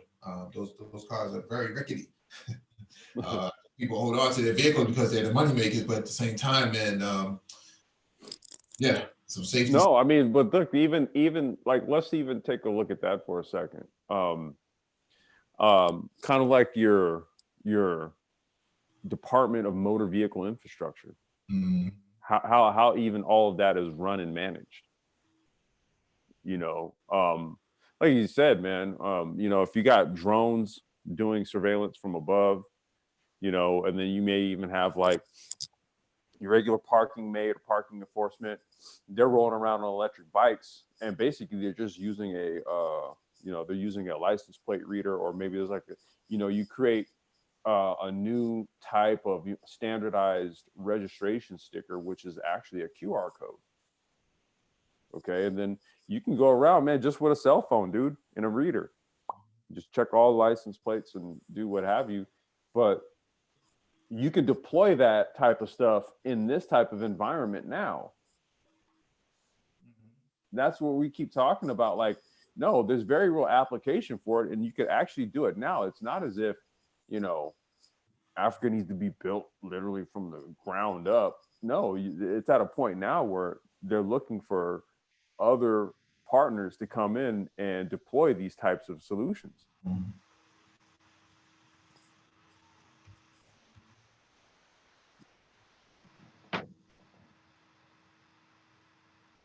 Yeah, Jibber Jabber says that Rwanda sounds great. Social order, great, green landscape, business opportunity. What's not to like? Yeah. This is a picture. Yeah, good question, man. This is a picture I took out of my hotel room. This is in downtown Kigali, and this is overseeing the downtown landscape. And it's beautiful, man. Looks beautiful out there. Oh, the weather was beautiful that day. I was having breakfast on my patio. So, also rent for a basic apartment is about $95 a month, all utilities included. Like literally, dude, 95 USD. Yeah. So if you were getting your digital nomad on, That would be roughly 80,000 francs. So it's about 80,000 francs to the US dollar. It would be something like roughly $95, give or take. And so you would be able to stay there. A motorcycle taxi ride is about 55 cents to your next destination, which is usually about 15 minutes. You can walk some places, but you can't walk all places. You need a vehicle. There is no getting around that unless you wait for the bus or something. That could take hours. Yeah, see, I'm smashing around that joint right there on an electric bike. Yeah. Yeah, that looks dope. I'll smash around electric bike. Yeah, and you can fold the electric scooter and kind of pick it up off the ground and put it inside your place, so it's not being disruptive, it's not falling over and stuff like that, because that's critical too. You don't want a drone. You don't want your bike falling over, someone tripping over it, and then being responsible as they get banned in the country.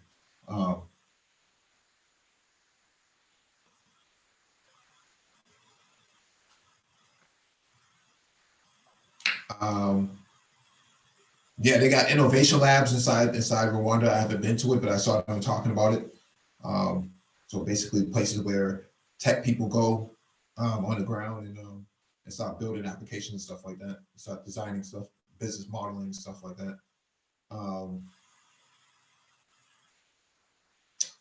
What else was going on?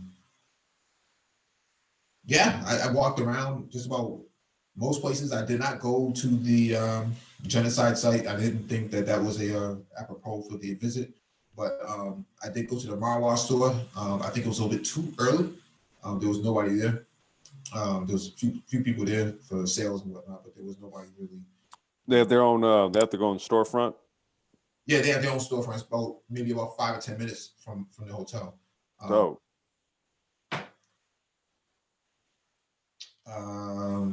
Yeah, everybody over there has an iPhone. People have. I don't know where some people get these ideas from, but people have iPhones. The girl I was rolling with, man, who was showing me around, she had a Mercedes. So I've seen other women with Lexuses out there. I don't know how they got them, but they Lexuses and Benz trucks and stuff like that. They seem to be doing fairly well for themselves. I don't know what they were doing for work, but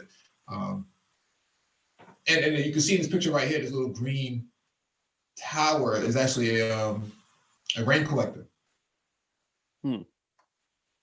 So when it does rain, it has these sort of flashes throughout the day. You can collect a lot of water. You see there's a lot of antennas and dishes on people's houses and buildings and stuff like that. It's because everybody's pretty much trying to get the best signal. In the United States, that would probably never happen. You would probably never see just the average building having high-powered UHF, VHF sort of high-powered antennas on it. But you can't power antennas without electricity. So for those who don't think that there's electricity, you would be sorely mistaken. Bit of a conundrum. Mm-hmm. There's a lot of construction going on all over the place. I know that Qatar announced last week that they were making major investments into Rwandan air as well as the airport. So they're actually developing a new international airport as we speak. Now, would that have something to do with the fact that Qatar has a very robust airline sector? Yeah, Qatar Airways. Yep. Actually has a stop in Kigali that goes every day. Folks, you got to understand why international business is key and it is important. Mm-hmm. Yeah, Qatar Airways and the Qatari government is making investments in the continent. So they're looking at things from an infrastructure standpoint. So you need a bigger airport to take on these bigger airplanes. And that's why their planes only come once a day, because that's the only time that they can come. Is because there's not enough runway for them to be landing multiple Boeing 737s and 777s and Airbus A380s and stuff like that. So you need a lot of space for that, and they don't have a whole lot of space. Their international airport is more like a regional airport in the United States. Right.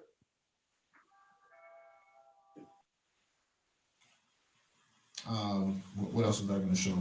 Oh, let me see if I can find the other picture. Got to go in.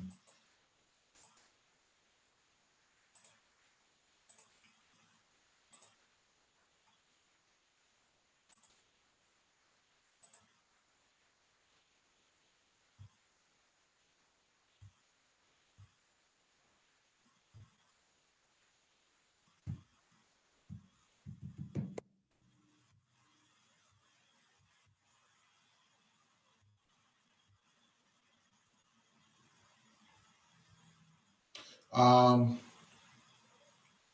Let me answer some of these questions in the chat.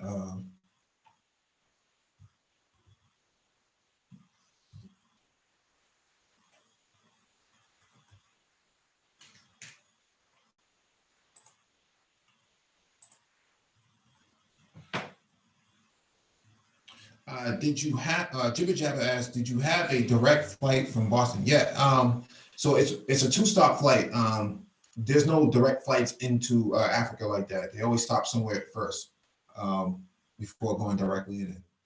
And so my flight stopped in Turkey, in Istanbul, before I went to Kigali. And before I came to the United States, came back to the United States, I had to fly to Doha.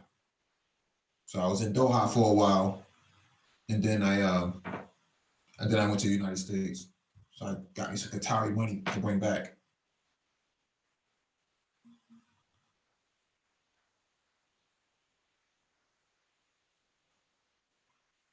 TD Hip Hop Media asks, at Mike, do you think brothers will ever wise up and go back to the continent en masse? I think so. I think as these airports become more developed and things become cheaper. I know that my initial trip was like 1,700 round trip with the hotel and everything. So you take that into consideration.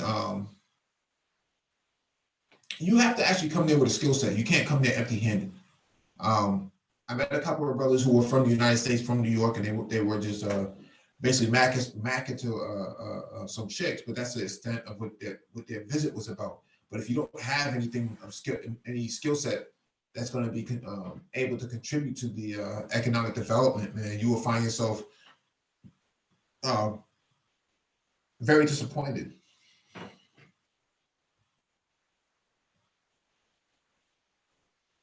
So there has to be a mindset. You have to go in there with the mindset, man, with different, that I'm going to absorb myself into this culture. I'm not going to bring ADOS into any part of the continent, because that's not going to be tolerated. Very strange, very strange thing to do. Yeah. Would be to sort of take your dysfunctional cultural habits and then imprint them somewhere else. Like, dude, at least have the decency to respect other people's shit.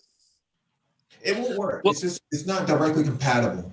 There's some aspects where you're like, okay, I can see how that would work, but then it's like 99% of it, you're like, yeah, I'm just gonna have to. When in Rome, do what the Romans do. Well, yeah, I was gonna say, and not only that, but it's offensive, dude. Like, you know. Well, and you also may get your ass whipped, because there's that part.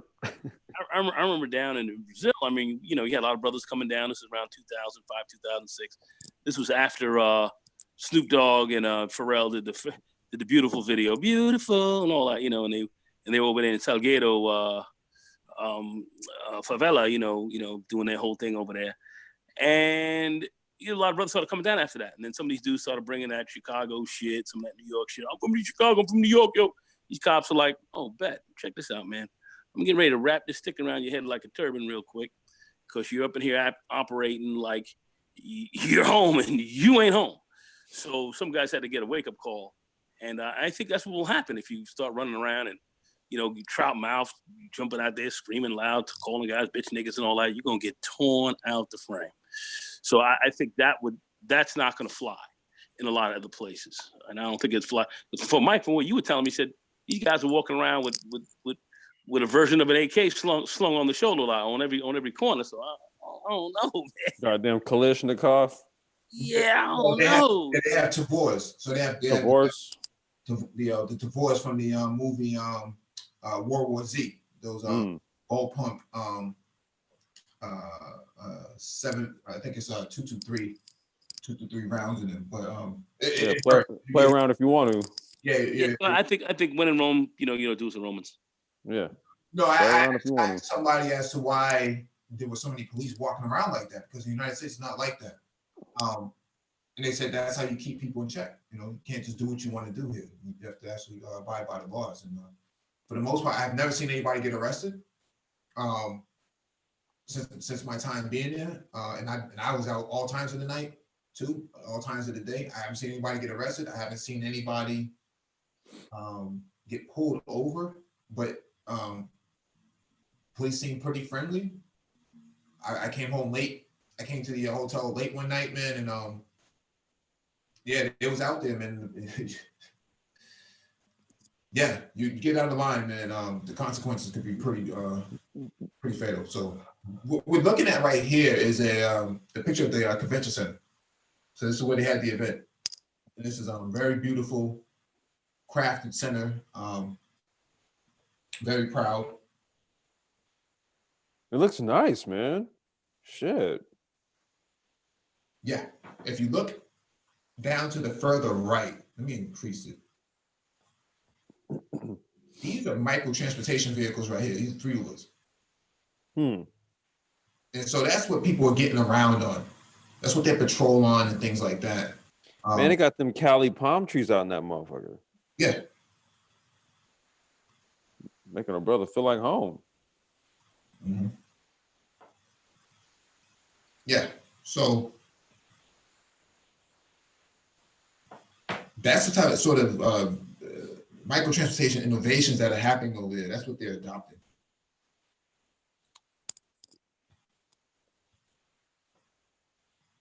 Yeah, I got some business to handle. Yeah, but this is all lit up because they do have electricity. Oh shit! That's not somebody like riding on a little bike, and then the rear sprocket's like attached to a generator. No, man. You mean they got like an electrical grid and all that shit? They have a lot of resources. They have a lot of steel and aluminum and stuff like that, and iron that they make a lot of profit off of. So. So they're not like building buildings out of like sticks and twigs. No. And twine. Hey, do they have running water? My hotel, man, I had a great hotel. I'm not gonna show you the pictures of it, but it looked like like a Radisson or a Hilton or whatever. Well, that is the Radisson. Mount Vernon will pick up some. So wait, that was a Radisson you was in? Yeah. This right here is a Radisson. This right here is the Radisson. Oh shit, yeah. Yeah, that right there is the Radisson. But there you go. The hotel I stayed in was a 4-star, not a 5-star. Yeah. I don't think 4-star was necessary. I wasn't going to be there that long. But 5-star, you definitely go 5-star if you're going to do it for pleasure. But to this point, you can look at the environment. You can see it's all lit up, anyways. I don't know what else to say other than I think it's ready for development. So they're looking for all of these sort of if you have a solution from a civil engineering standpoint, from a social impact standpoint, something that's going to have a high social impact. They are all ears to it. So you got to get into their economic zone, special economic zone that they have set up. I didn't get a chance to go over there and tour it. I didn't have a lot of time. I was disconnected from it. But I will go to it next time around.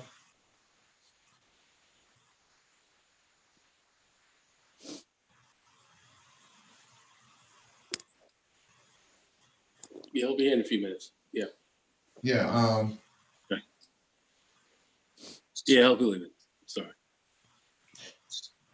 Yeah, I saw a lot of American. Well, there was only a few of us Americans over there. It was probably less than a handful. There's probably about less than 2 handfuls of us, so like maybe less than 10 people. But we were the ones that were really looking at this and saying, "Yo, we gotta come back over here," right? So we were coming up with great ideas. I was with a brother who's a blockchain developer. Used to work for IBM. Howard, he's from Texas. Shout out to Howard, man. We chilled. We chopped up some serious game. We made some connections. He came to the continent. He said, "There's plenty." He said, "I'm looking at the opportunities over here." I said, "You must have been subscribed to the Brain Trust because we've been." So met this other woman too, who's a business development officer down in DC, who has major contracts, multi-billion-dollar contracts that she's looking to implement over there on the continent. From a technology standpoint, she wanted to hook up with brothers over here and said, let's go over there and let's see what we could do over there. So she's interested in that. I gotta make sure I email her tomorrow, follow up with her. A couple other brothers I ran into as well, who work for Microsoft and stuff. So they're over there. Check it up.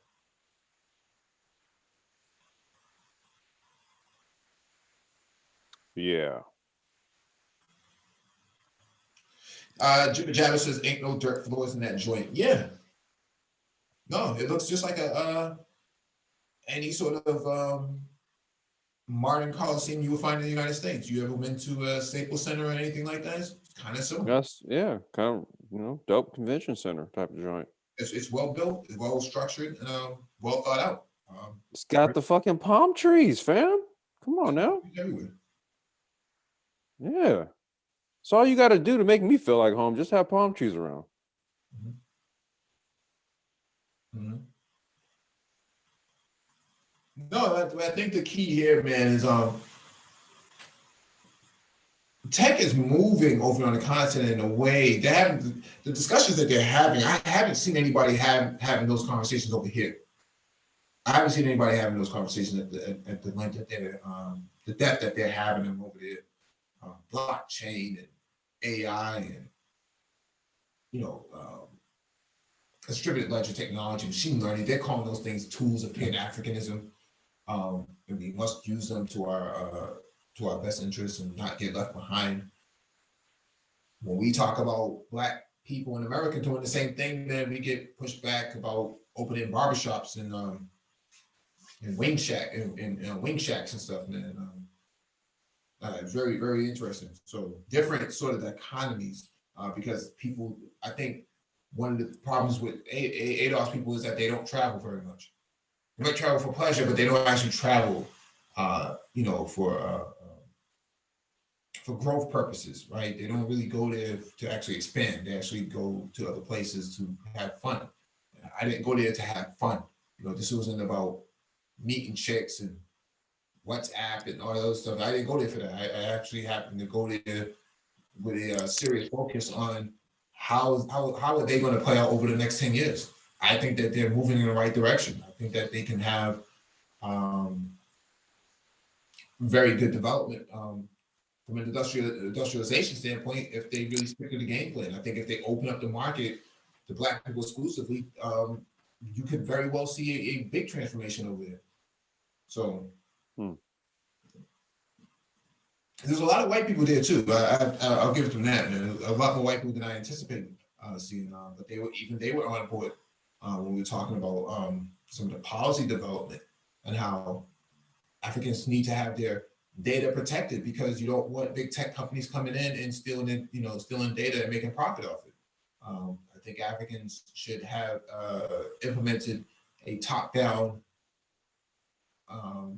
governance policy on African data that gets generated by humans, and that data should be the property of said person. And if tech companies want it, they should have to pay that person, the African person, a certain wage. No, it's not a certain wage, but a certain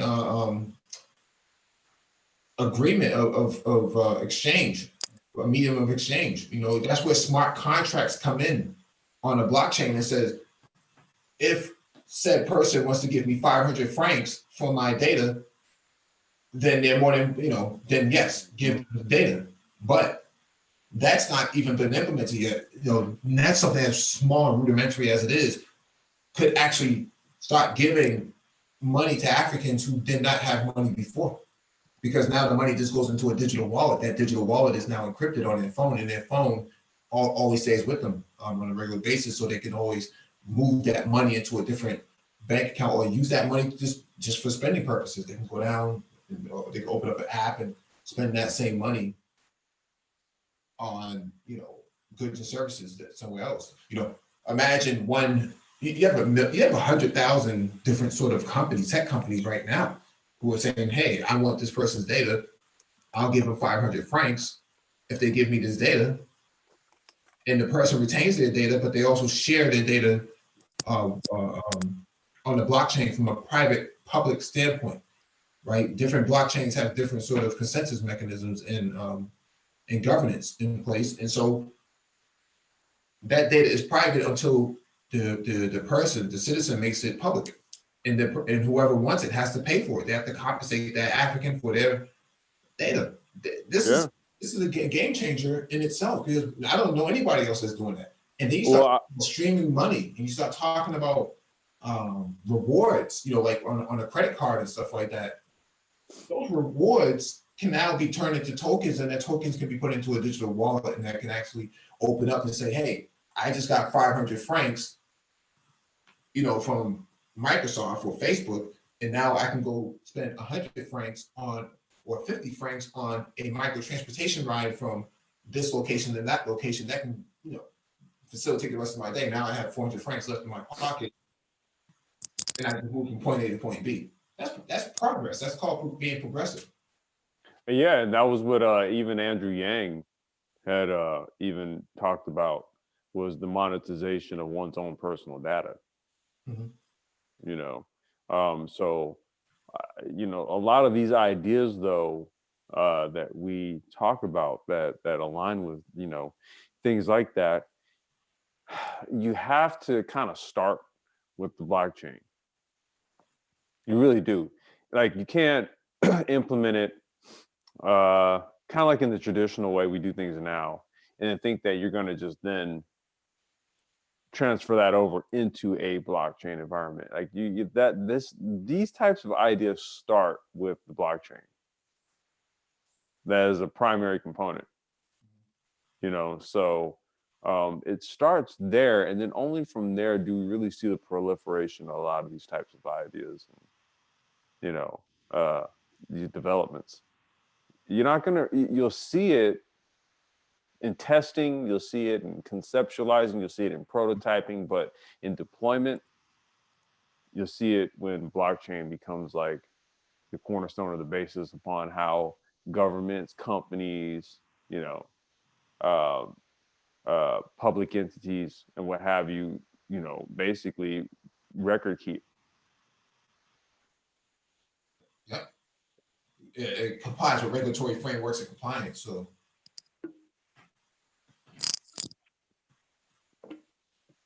so this is just another shot. I believe it was from the opposite side of the hotel. But this is how it looks after it rained, after a torrential downpour. Lovely.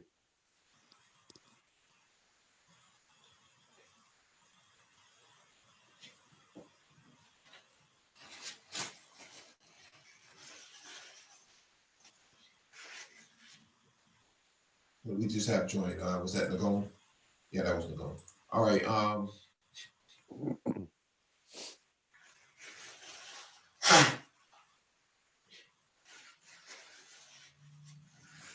You're going to just sneeze. Oh.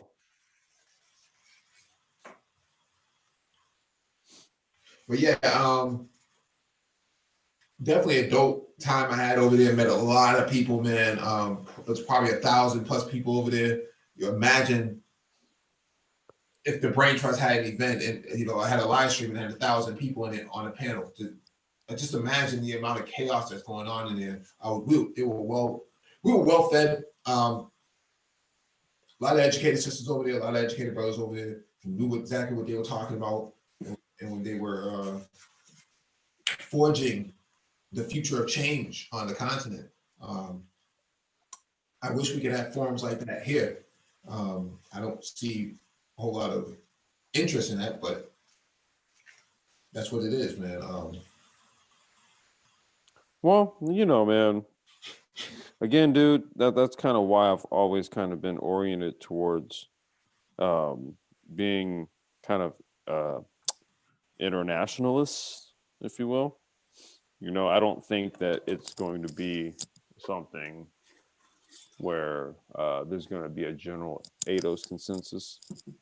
I really just think this is going to be more of a strategic global partnership consensus amongst melanated folks that come from all over, because that is what will make the most sense. That is the most workable model. You know, it's also a direct reflection of having an internationalist mindset. You know, being a globalist, it's a direct reflection of that. Yeah. Yeah. Jibber Jab in the chat says, I'm a self-employed landscaper. There's so much work opportunities there. Yeah, that's how they run the country. Actually, to be honest with you, Jibber Jab, the people do the landscaping for the government. They are out there every morning, 6 o'clock in the morning, 7 o'clock in the morning, out there landscaping the environment. I mean, literally, hundreds of people at a time. They don't use a whole lot of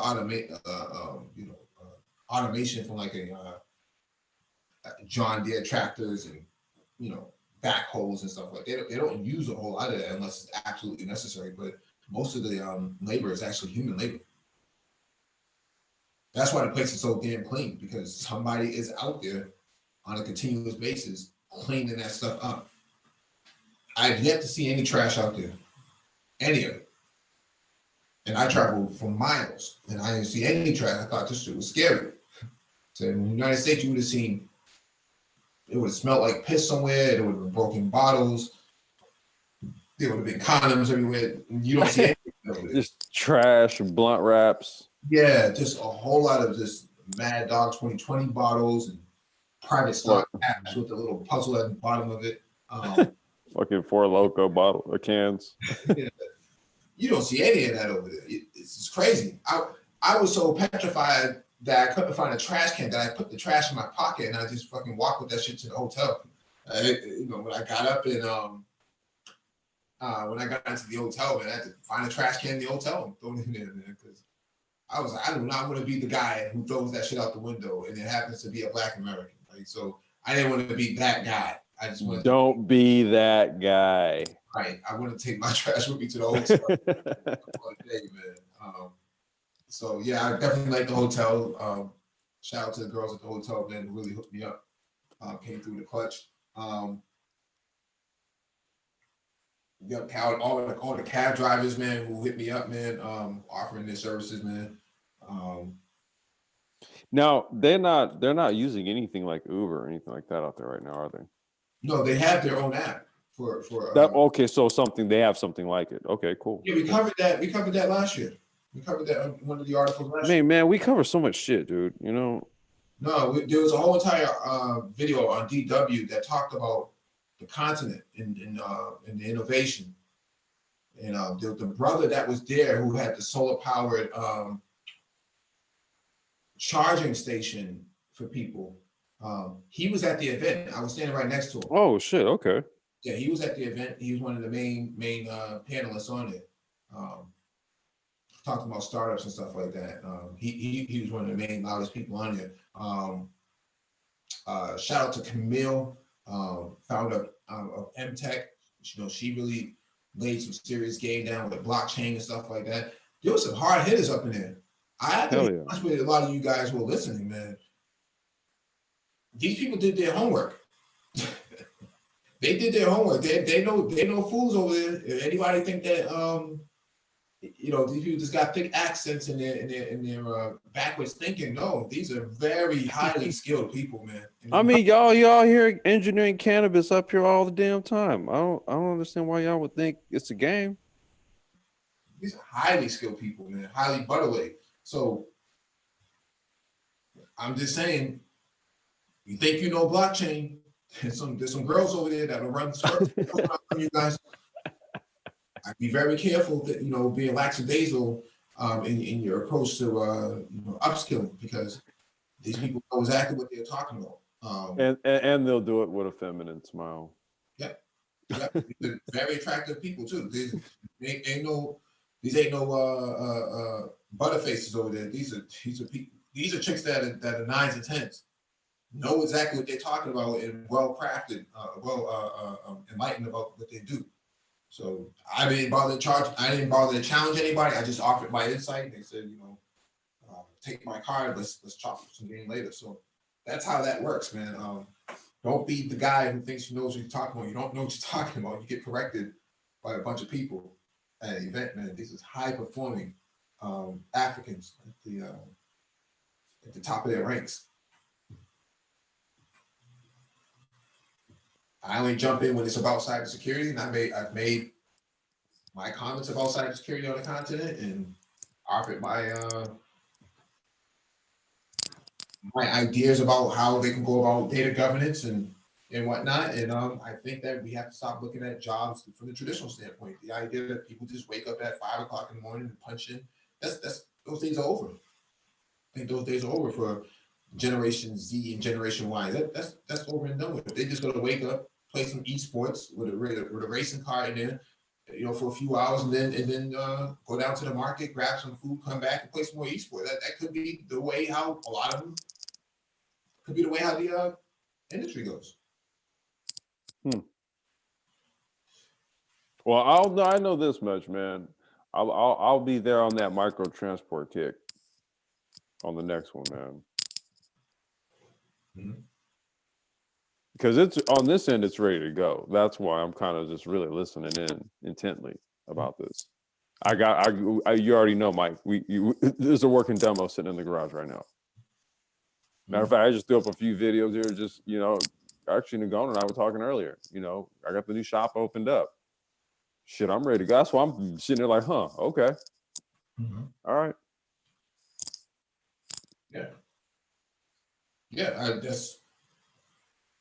That's one of the things I took away from it. There's a lot of opportunities to get into some of these some of the digital transformation that's going to happen. I met this brother from Nigeria who has his own startup that focuses on building reward programs for merchants. And so the more money you spend at a merchant, the more rewards you build, and then that actually helps drive revenue for the business, but it also helps. He's basically like the Priceline or the Expedia for merchants. So if you want a certain item or a certain product, you go through that, and when you make the final payment, you start building rewards, and the rewards go into an account that you generate that they've helped create. And so that's how that works. That's how he's looking at that. And so we talk about some serious game about microtransportation and rewards and things like that. Just some dope stuff. It's some dope shit, dude, because what people don't realize, dude, is that rewards, point systems, rewards, and all that shit, that is just another form of monetization. Yeah. Points, those things, think of a point as a dollar or a token or something. It's now you have something, you've acquired something through your activity to now be used to your, to your whatever at a later date. So having the systems in place, it's like having a self-contained monetary system. Yep. So that's what that Nigerian brother worked on, man. I had a chance to chop up game with him. I hope I see him at the next event. We can go further with that. I know trucking is a logistics is another big thing, because, like I said earlier, farmers and other retailers need to get their product to market quickly as possible. And what better way can you do it with large trucking and then last mile shipping? So cargo bikes, e-cargo bikes, and stuff like that's going to come into play, because you can't get a truck down, downtown. There's no way you're going to move an 18-wheeler down there. Mike, that's what I'm saying, dude. I'm there, bro, because I got all that. I'm so there. Yep. And cars can be very difficult to move around and depending on what hour it is. You may very well find yourself in traffic for 2 or 3 hours if you're not too careful. And so an e-bike or somebody with a big cargo backpack that you see some of these couriers carry, that could be very critical. Imagine, Yep. an African on an e-bike, e-scooter with a big cargo bag and in a smartphone with a symbol reader on there. That's it. That's it, dude. He delivers his package and he keeps it moving. And he gets paid 1,000 francs a day or whatever it is, 2,000 francs a day, and he's good. He didn't spend a lot of money to get to where he needed to get to because he pedaled his way around. Plus, he had the backpack, and every delivery he makes is 500 francs or 200 francs or something like that. Right. It gets paid out at the end of the day or some shit. Mm-hmm. And then when you move it to the blockchain, gets paid out every delivery when it's done. No, it just goes to his phone, right? So people bank over there as they bank through their phones. Exactly. Exactly. Right. So you pay them by their phone number. See, Mike, what people don't understand is that you can go ahead and lay the whole fintech infrastructure. You can lay it down now because there's no what pre-existing infrastructure for the most part is it in competition with. Whereas here, there's a way more bureaucratic red tape. If you're going to try and play ball here, especially if you're in the financial services industries or fintech or something like that.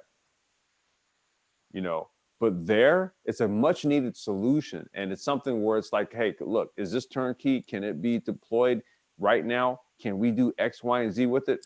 Let's go. Because there's really nothing there that is doing any sort of the facilitation that this application would do for them. So it's like an immediate instant upgrade, and all it is a fucking download to your phone. Right. Right.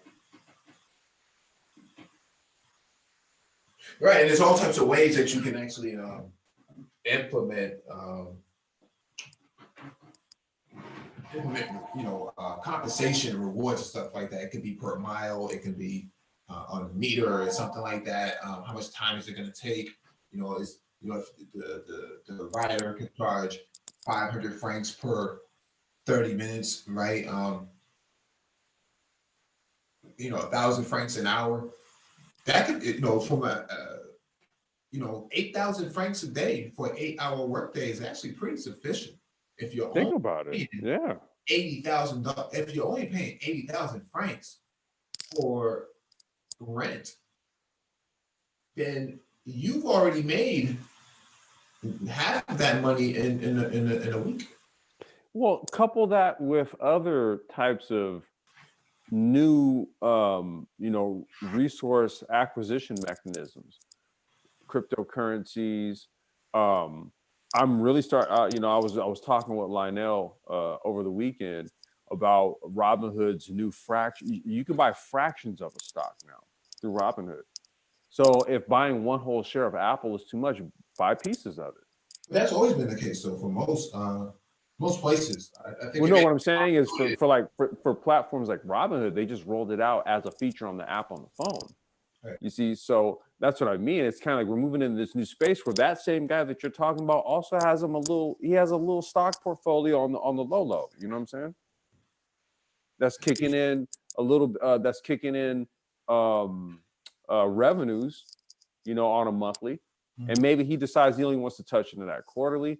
And then there's other mechanisms, man, where again he's just using his fucking phone to make money. Right. Right. I mean, it may not even be his only gig, but that's what we talk about, the gig economy, where you kind of make. That's what I'm saying, Mike. That's exactly it, dude. And so in this new paradigm, it's like you're getting it from the work, the physical work that you put in. You're getting it from your passive activities. So like your Robinhood shit, you go and you buy your shit, and then the stock markets are going to do what it does. and you're either gonna reap the rewards or not. But if you're reaping the rewards, it really didn't take much other than for you to put in a little skin in the game.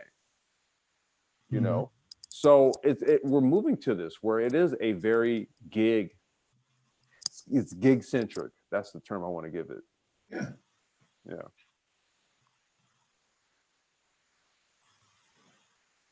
And plus, you're helping out the mapping system. Depending on what mapping system you use. I mean, there's a variety of systems. I mean, Google Maps was not that reliable over there at all. In my opinion, it was not that reliable. But you're saying like when you use something like a micro transport system, right? That's app based, and you're using an API like Google Maps. So all of the data collected from those routes. Right, or you could be developing another mapping system such as Waze, right? Okay, yeah.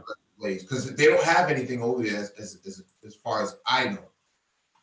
I could be wrong. I didn't see anything because when I did try to download a couple of Rwandan-based apps, it told me that my phone was not compatible. So with the app. Was it like what does it run on, like Android or something? Yeah. Oh, okay.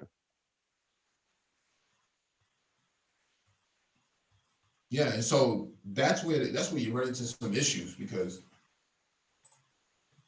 you don't have a whole lot of cross-platform integration like that.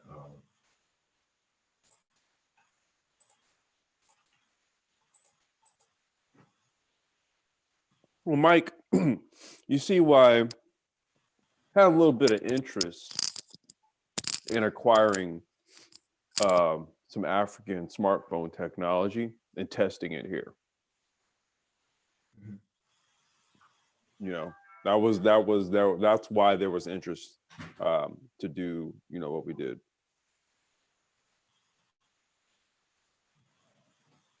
Yeah, absolutely. Absolutely. Yeah, the lattice software works on the Mara phone, dude. No problem. Yep. And then you have Nikki right here. She's dope. Linked up with her. She's definitely dope. Very smart. She's involved in digital transformation, leading that type of stuff as a consultant. This brother right here, you can't see his face right now, but he's speaking to the panel. He's the blockchain architect. He's the developer that I linked up with. So we'll be chopping up some game later on this year when we link up again. Wait a minute, Mike. Those are African people that I'm looking at right there. On the panel, yes. This brother right here is not. He's Jamaican. He's Jamaican. I don't know. It just what I'm looking at all just seems a little too modern for my eyes. Oh yeah. Maybe we should go back to like hieroglyphics or something. Yeah. Or Commission, something like that. This fool said hieroglyphics. Yeah. Yeah, not the rap group though. Not the rap. I know, right? That's why I started. Oh shit. Yeah. So my advice, man, is to get skill up, man. You got to skill up. You know, I've done tech talks on this many times before. Like I said, you look at that panel. There's women on that panel. For a lot of you brothers, man, figure it out now, man. I don't know what to tell you. You got between now and 2022 before that big digital transformation shift happens. And I think a lot of people are underestimating where the market is going to be going. There's some people saying, well, Black people have always been resilient. I don't know how resilient you're going to be if you can't upskill. Look, man, all I know is this, dude. Y'all seen the tech demos. The shop is up. I'm trying to move. Real shit. Like, I'm trying to have like a global micro transport empire, dude. Like, I'm not even playing. Mm-hmm. Yeah, depending on what the regulatory frameworks are over there, it could be some issue, but for the most part, I don't see. Well, I mean, that's where you play supplier, dude. You know what I mean? So it's like you find somebody there who's got a lay of the land and is looking to implement it, and then you come as the technology partner. So you say, hey, look, what's the regulatory framework? What do you guys need? How do we need to retool our software for your market? What do we need to do? Give us that data. We go back to the engineers. We do it. We test. We deploy. Yep. Yep. So it's nothing. You know, it's a couple conversations. But proof is in the pudding. So that's why it's like, you know, the demos are there, and having the hardware. You know, not only that, but having access to the software and understanding how the software works is a major key. If you got that, then you're a good portion of the way there. Now you just actually have to go there, show your face, and say, hey, this is what I do.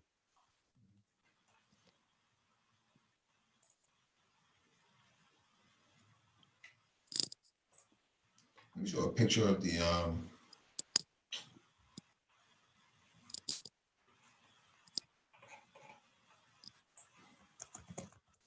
and then we'll close out. Here it is right here.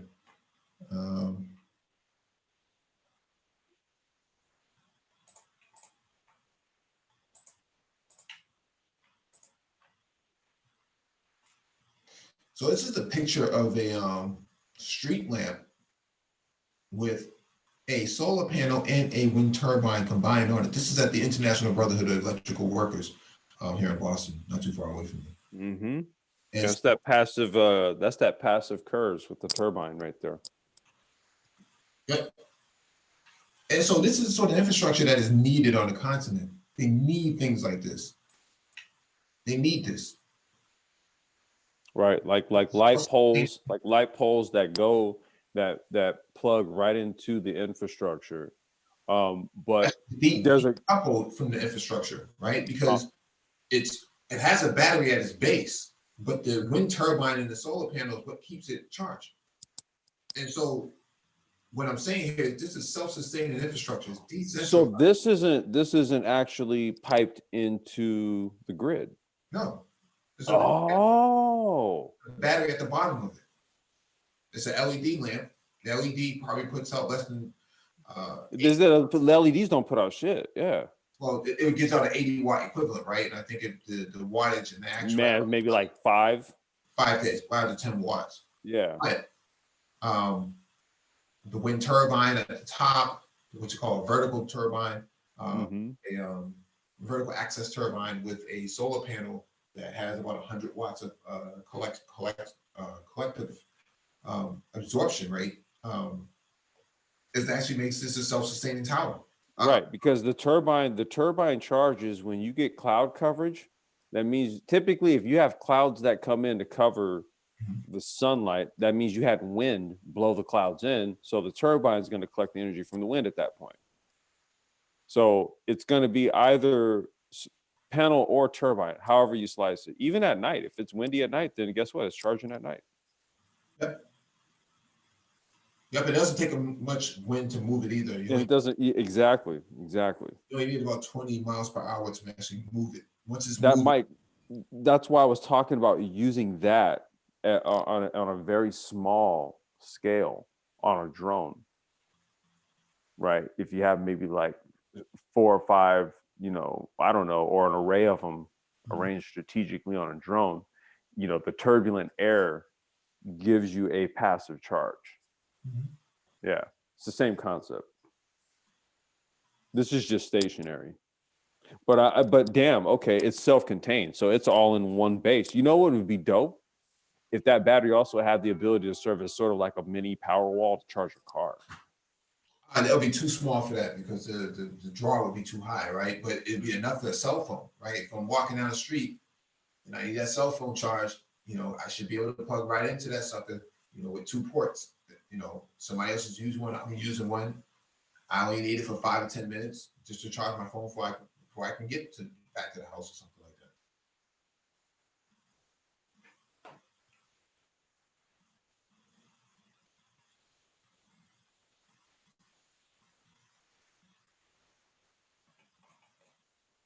But yeah, those are the things that the content is looking for. The continent is actually looking for these sort of tech innovations that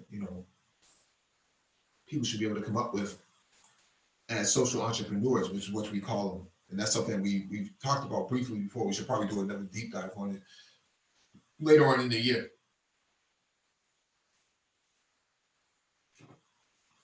No, I absolutely agree. Yeah. All right. Thank you all for joining us. Please hit the like button if you've not already done so. Share the video if possible. Hit that notification bell so you get all the updates from the Black Brain Trust, including those posted on the community tab.